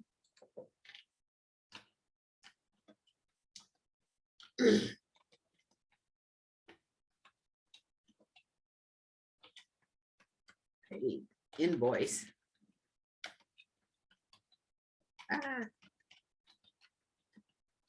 Full. And we're going to do save and close. Okay, so now it comes time, we're going to sit down and we're going to make the deposit slip. Again, because we got the physical check and we got physical money. So here we go to our left navigation bar and click plus new. And under the other column, here's where we have bank deposits. So we'll click on bank deposits. So this is the third step in that invoice, receive payment, and then deposits. Okay. So we are going to make a deposit into our checking account. And again, it gives us the balance of our checking account before we have made any deposits. Okay.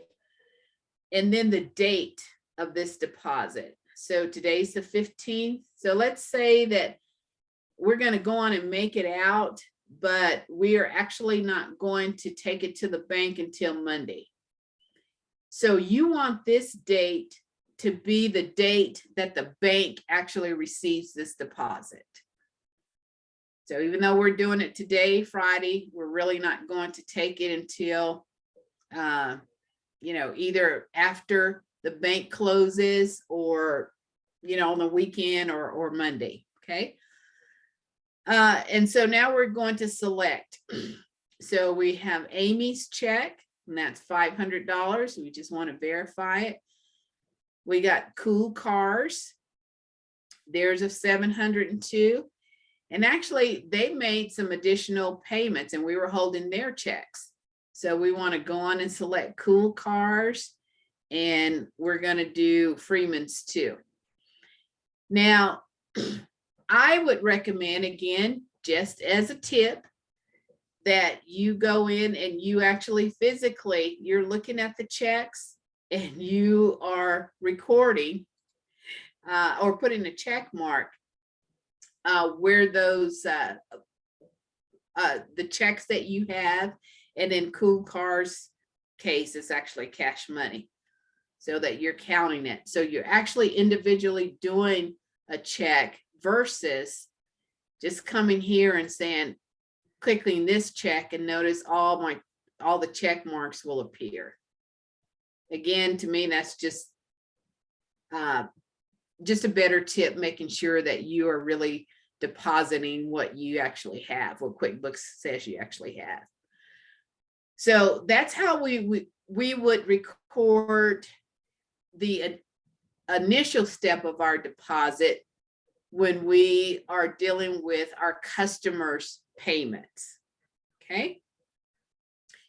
Now, let's say that you received a check from your insurance company that's a reimbursement. And So you have not entered this check into your QuickBooks account, but you want to make it part of this deposit. So down here at the bottom where it says add funds to this deposit, you can go on and enter.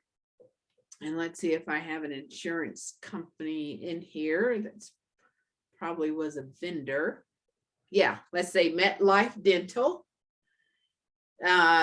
They're sending us a refund of some health insurance that we had paid for. And so since we paid for it out of our health insurance, let's see if I have an expense for health.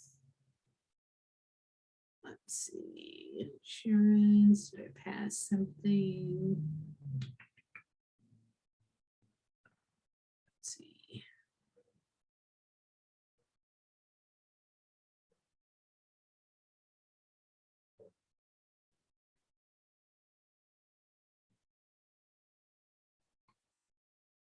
See, I should have went on and went with my original example instead of just, oh, here we go. Let's do this insurance. I thought we had insurance. So we're going to charge it back to that insurance account that we wrote it from. And in the description, we're going to say refund of overpayment of policy or whatever it was. So just, again, this is for your benefit. And then the payment method, it was a check. And then the check number. And then the amount. Okay. Then in the memo line, again, whatever you want to put in there, just so that you'll know what this deposit was for. So you can put customer deposits and insurance refund. I would highly recommend that you do not make a deposit and get cash back. It just really does not make for a good accounting flow. Whenever you need to take money out of your business, especially for those of you who are sole proprietors, it's better just to write a check to yourself from your business checking account and then cash it. That's the best way of getting money out of your business. Again, I would not recommend cash back. So I'm not even going to show you how to do that. So you won't do it. No. Okay. Just like any other transaction that I've talked about before, you can add an attachment to it, and you would do it down here to the bottom left. Okay. So once we're finished, we can do save and close, or save and new if there's another deposit that we had to record. So let's just go on and do save and close. Okay. So let me take you to the chart of accounts so you can kind of see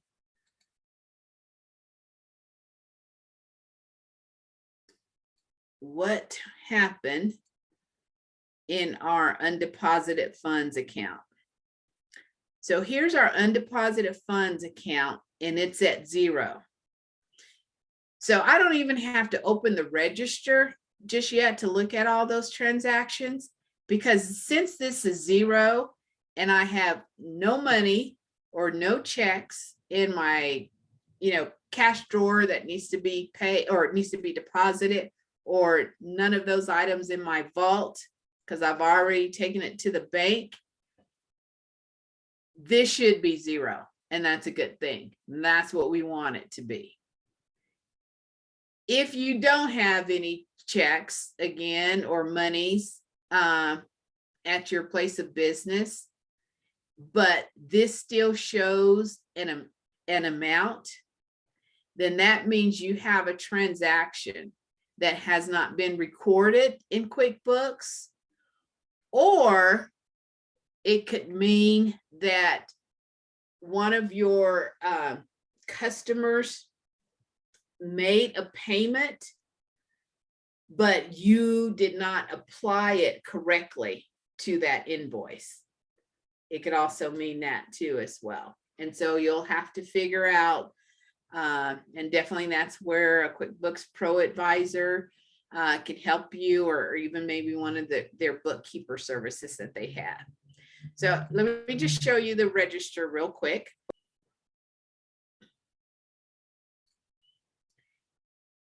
So here, this is our undeposited funds account. And let me go back to October 15th, because that's where we kind of started. So when I received that payment from Amy, and I told it to put the payment in the undeposited fund account, it did that. So the $500, it increased my undeposited funds account. And that's what we wanted it to do. Did the same thing with Cool Cars. That $702 that they paid, it increased my undeposited funds account. Then when I made the deposit, then QuickBooks in the background took the $500 and the $702, in addition to those other two transactions that were, other two transactions that were in there, and it took it out of undeposited funds account. And that is where I have the zero. Okay, clear as mud, right? That's just one of those little checkpoints, that you can do to really have some level of confidence in your QuickBooks Online account. Okay. All righty. So let's go. Let me show you. So let's go on and go to this one. So since I said that your clients can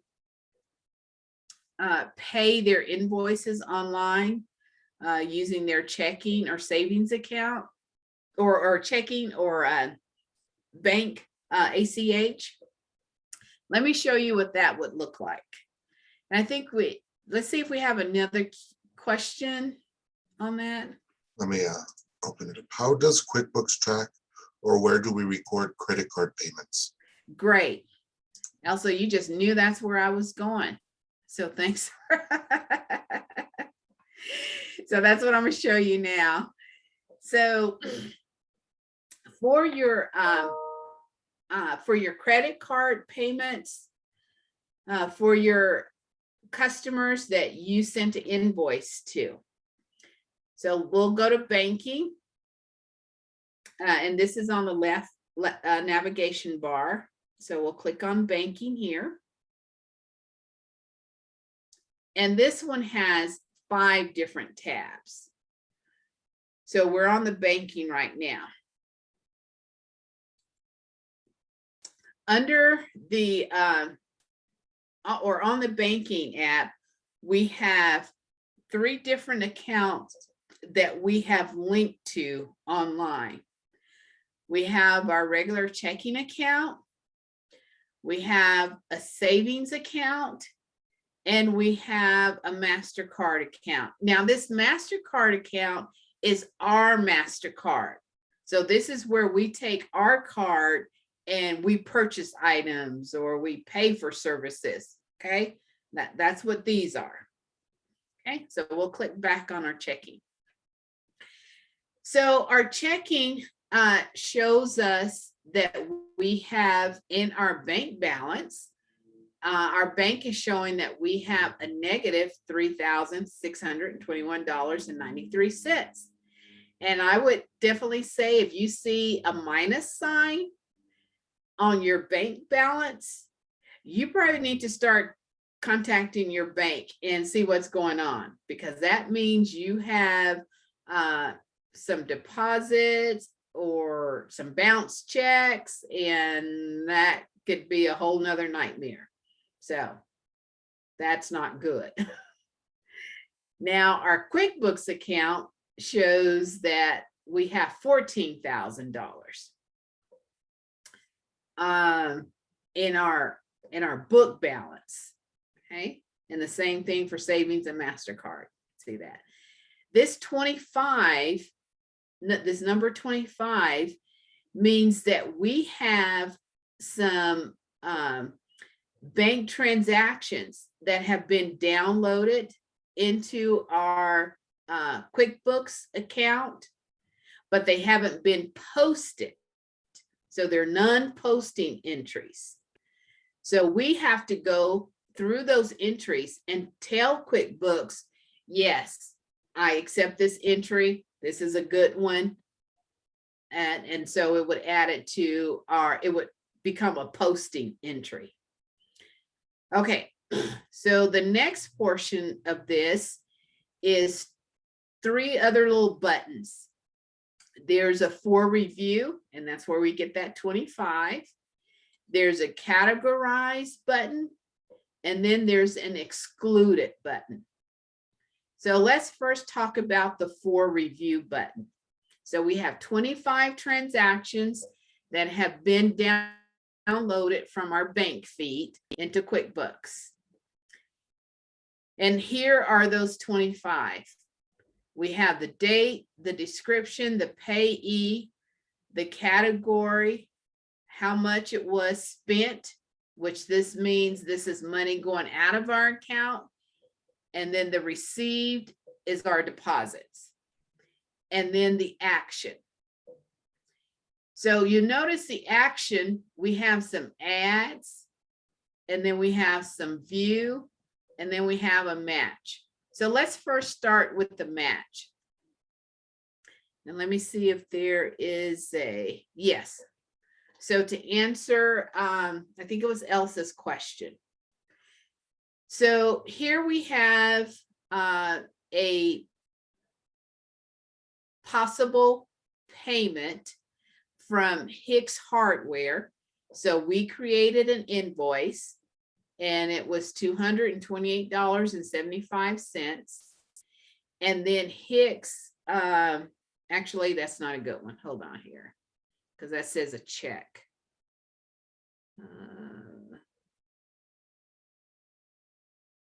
Okay, the payment. Let's do this one. Okay, so let's do Travis. So this says that Travis paid this his invoice when we online. He paid it online using those QuickBooks services. Okay. So what QuickBooks does in the background, and let me see if this is a correct one, because I want to find the fees that will offset this, and I don't see any. Okay, so what QuickBooks will do is whatever, let's say that this invoice was $105. So he actually owed us $105.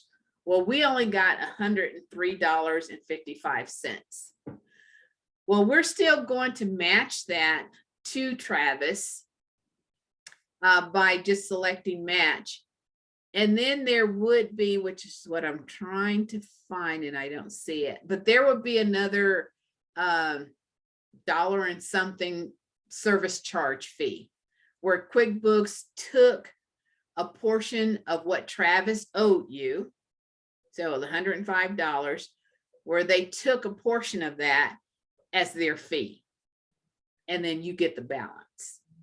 Okay, and I apologize, I can't remember who asked that question earlier about recording the fees, the credit card fees. So that's how QuickBooks would do it. So again, we'll go back to Travis. There we go. And, you know, we agree with it. It's a match. And all we'll need to do is just click on the match button. And then now QuickBooks will record that transaction in our bank register as a bank feed and match it to the invoice that Travis paid. And then it goes away. So now we have 24 non-posting transactions that need to be reviewed. So here we have one from a rental, and a rental it's $200 that we receive from them. So QuickBooks will automatically put that in an uncategorized income until you tell it which income account it really needs to go into. And it shows add because QuickBooks cannot find a transaction already in your bank register for $200. And in this case for a rental. So what you could do is click anywhere else in the line except on add, okay? So that it can bring up this additional information where you can tell QuickBooks, yes, this is a transaction. I am going to accept it, but this is how I want you to apply it. So we are going to select the a rental.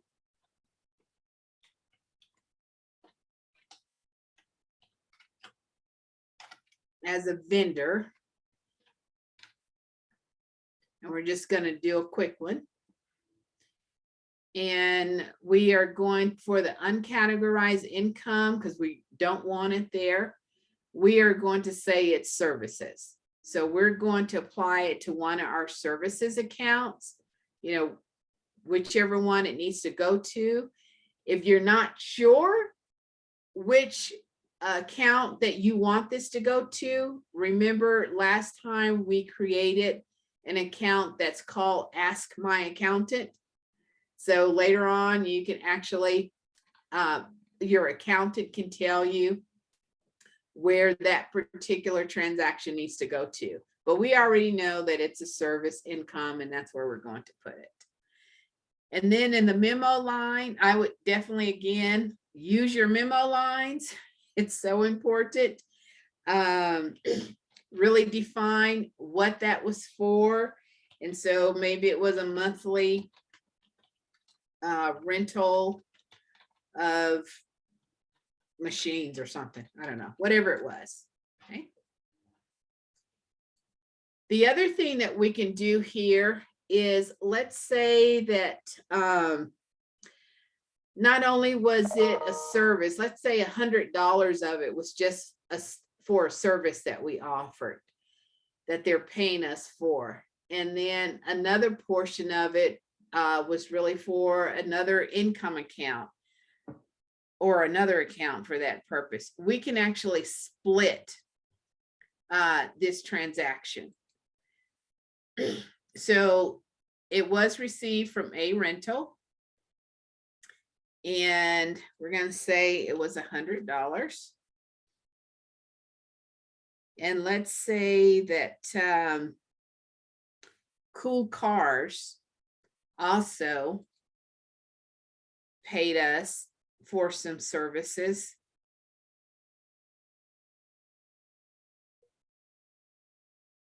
Let's see, find services here. There we go. And again, I would do the descriptions and oops, and the other part of that 200 can go here. So that's just where it's one transaction. The original amount is 200, but it needs to go into two different places or be applied to two different customers. So that's how you could do the split. Okay. And again, you can add an attachment here.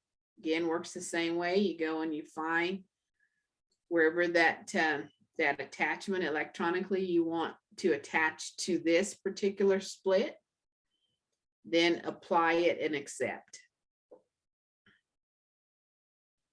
So now that $200 now is no longer needs to be reviewed because we've already reviewed it. Okay. Here we have Pam, and there are 2 possible matches. So let's click on view so we can see what that really is. So because it's $75, but we have an expense that we charge to Pam, and then we have one for Books by Bessie that's also $75. And QuickBooks cannot distinguish which $75 this relates to. So the really neat thing when you send out invoices or when you allow your customers to pay you, or I'm sorry, so you're paying them, but it works the same way. So you actually pay the $75 because this is money going out. So you'll need to decide which one this actually is. So it may be a matter of going to your bank account online and really looking and seeing what that payment was for, seeing if you can distinguish it from there. Or if, you know, your whatever other external resources that you have to determine if that really came from Pam or if it came from Books by Bessie. So I know that's one way to just go and look at your bank balance or your online bank account. Trying to think of some other outside ways outside of QuickBooks you can determine that.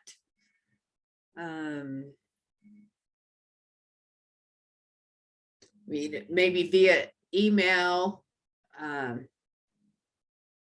that your clients or your the vendors that you actually pay, you know that this actually came from Pam or it was really from Books by Bessie. So you would have to make that determination. And let's say you can't find it. You're like, I have no idea. I can't go back there. Or the bank doesn't really tell me who it came from, or they don't know either, which is probably kind of unlikely, but let's say it does happen. So what you could do is we'll close out of this, and instead of actually accepting this $75 payment, we can click on this little button over here to the left, and we can exclude this transaction, which means that yes, it still came down in our bank feed, but we are not going to accept it. And this is how we would use that exclude button. So it's still there, but we're just not going to accept it. So maybe at some time, later in the month, before we do our reconciliation, I would say, then we can undo this and we find out, yeah, it really is a payment that we made to Pam. Then we can go on and accept it. But right now we'll exclude it. Okay. All righty. Any questions on this? I think I did all 3. So match, view, and add. Okay. So now let's just go to our bank register.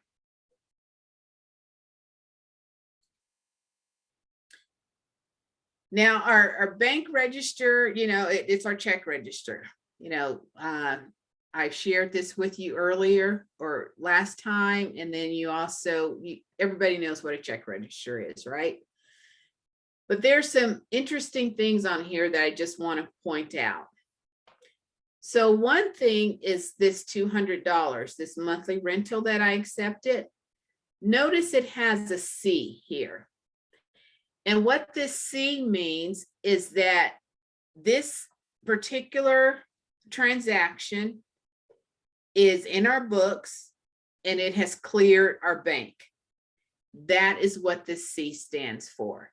So it's a temporary reconciliation. Then, and I hope I have some in here. Okay, there we go. Then we have an R. The R means that we have gone through the reconcile process within our QuickBooks data file, and we have verified that our books match this particular transaction that the bank has. And that's what the R stands for. And all of these other transactions that have neither means that they totally need to be reconciled, where we're pulling out our bank statement, and we're looking at our books and we're doing the reconciliation. Okay. All right, so any questions?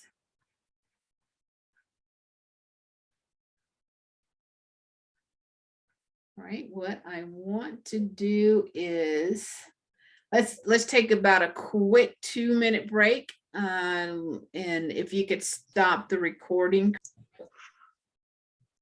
All righty, so we are going to spend a little bit of time, the next few minutes, to just talk about the QuickBooks Online payroll options. And this was a question that was asked last week, I believe it was. And QuickBooks Online payroll, it is an additional subscription service in addition to your QuickBooks Online. So for those of you who will have employees, you will, and you want to use QuickBooks for it, you will, there's an additional charge. And so there are examples of the 3 different QuickBooks payroll options. There's the core, the premium, and the elite. Now, the price here for like the core is $22.50, but it's also an additional amount per employee per month, which is $4. For the premium, $37.50, and there's an additional $8 per employee per month. And the same thing for elite, $62.50, $10 each month per employee. Now, these amounts are based on a 50% discount, and you have it for 3 months, and then it will increase. The other thing, you can also do a 30-day trial of any of these options. So really just really quick, the rundown with them is core is definitely your basic QuickBooks or your basic payroll options. It will allow you definitely to print employees' paycheck, do direct deposits. You can have access to W-2s and pay stub access for your employees, which is really neat. You can do all the deductions, all the, the garnishments. If you have that, you can print your reports as well too. So, if you're just needing the basic services, that's what the core can do for you. Premium will offer, again, everything that's in core, but in addition, it will do same day direct deposit, as opposed to in core, it's next day. It also does workers' comp. So for those of you who are required to have workers' comp for your business, then you definitely want to look at the premium payroll on that as well too. And it does provide an expert that can review, set up your actual database for you for under the premium payroll. The elite payroll, again, will offer everything that the other two offer, but in addition, it is more of a thorough, customized setup that QuickBooks will do for you. There's 24/7 expert product support that's available for you. It also has tax penalty protection and is really kind of like your personal HR advisor. So it goes a little bit more in depth than just payroll. It's going to actually allow you to do access to HR services as well too. So after you really kind of set up your payroll, let me kind of go back here. I'm going to share something with you.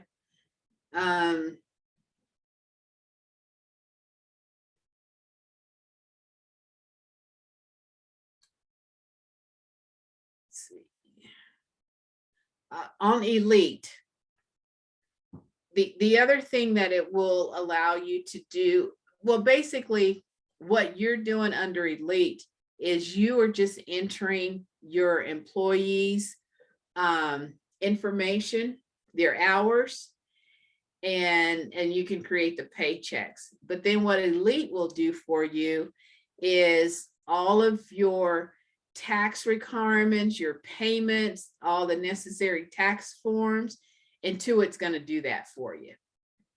So again, it's a little bit more robust, definitely than the other two, and probably well worth you looking into having someone else take care of your payroll than you do it. And to sign up for the QuickBooks payroll, you would, again, I think under ours, I can't remember, it may have payroll or it may say workers. So really the same thing. And then you'll just hit the get started to launch the setup wizard. And then there's certain things that you will need definitely before you get started, after you already selected which payroll option that you want. So there are kind of like some questions here. Let me see if I can bring that up. Okay, so I can't. So one of the things that you want to kind of ask yourself is how you want to track your workers' hours. And do you want to set up your own payroll, or do you want to have someone else do it? Do you want coverage of tax penalties and then HR support? And then you decide which one of the three you want. Okay, so setting up QuickBooks, definitely to begin, you will need your company information. And this includes, so important to have your legal name of your company, your bank information, and if you are going to pay your employees by direct deposit, then you will need their banking routing and account numbers. Definitely your EIN number as well too, your employer identification number. You'll need that. You'll need to, how are you going to compensate your employees? How much you're going to pay them an hour, and then any type of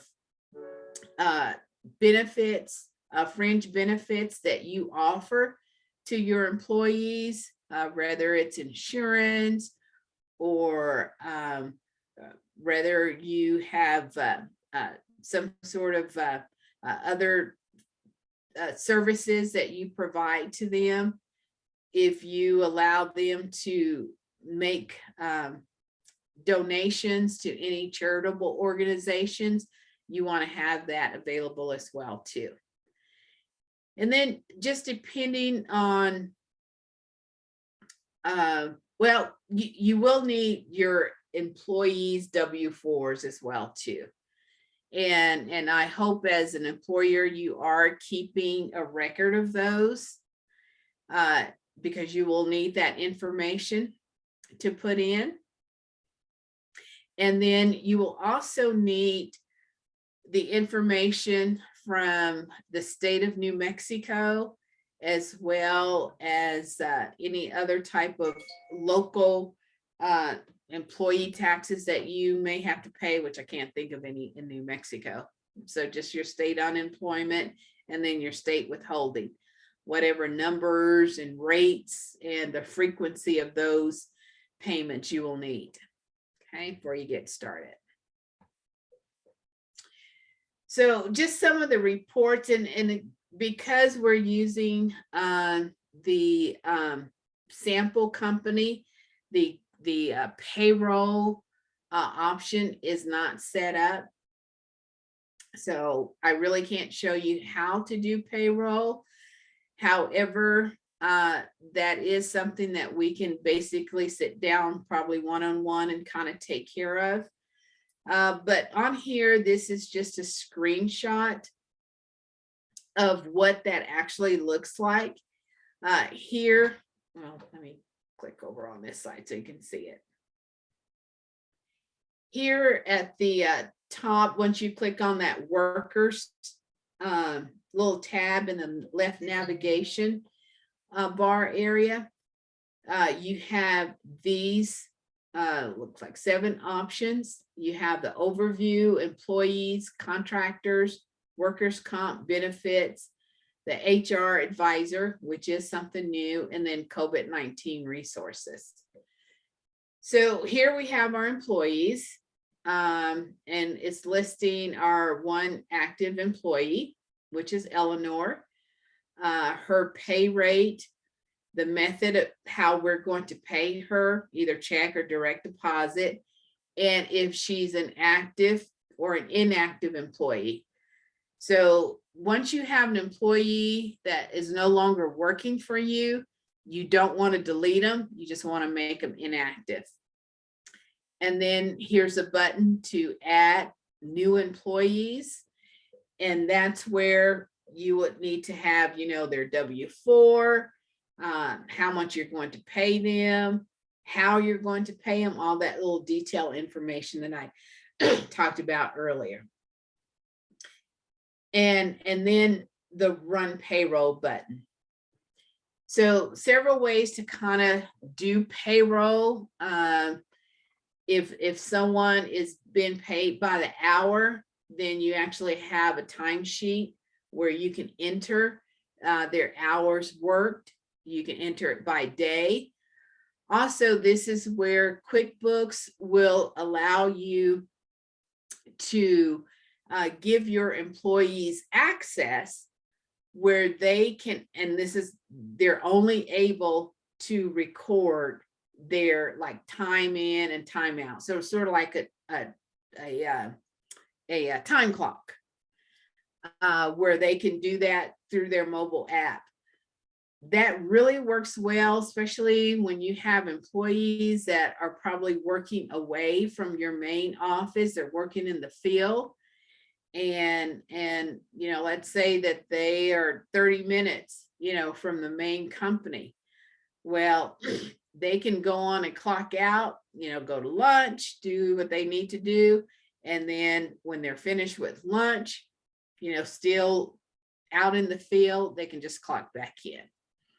So that, and sorry. And then once that, let's go back, that mobile app, once they sign in and you go in to do payroll, their hours will already be listed. And of course, you know, you'll want to verify it, of course, before you do payroll. Okay. So I think there's a question here. Yes, let's see that right now. I think I talk too much. Sharon, so kind of got a little bit behind here.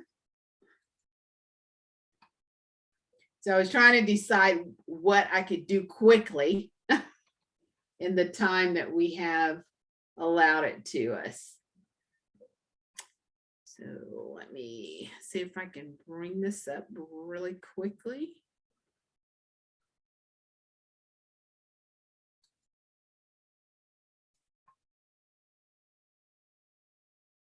Let's see.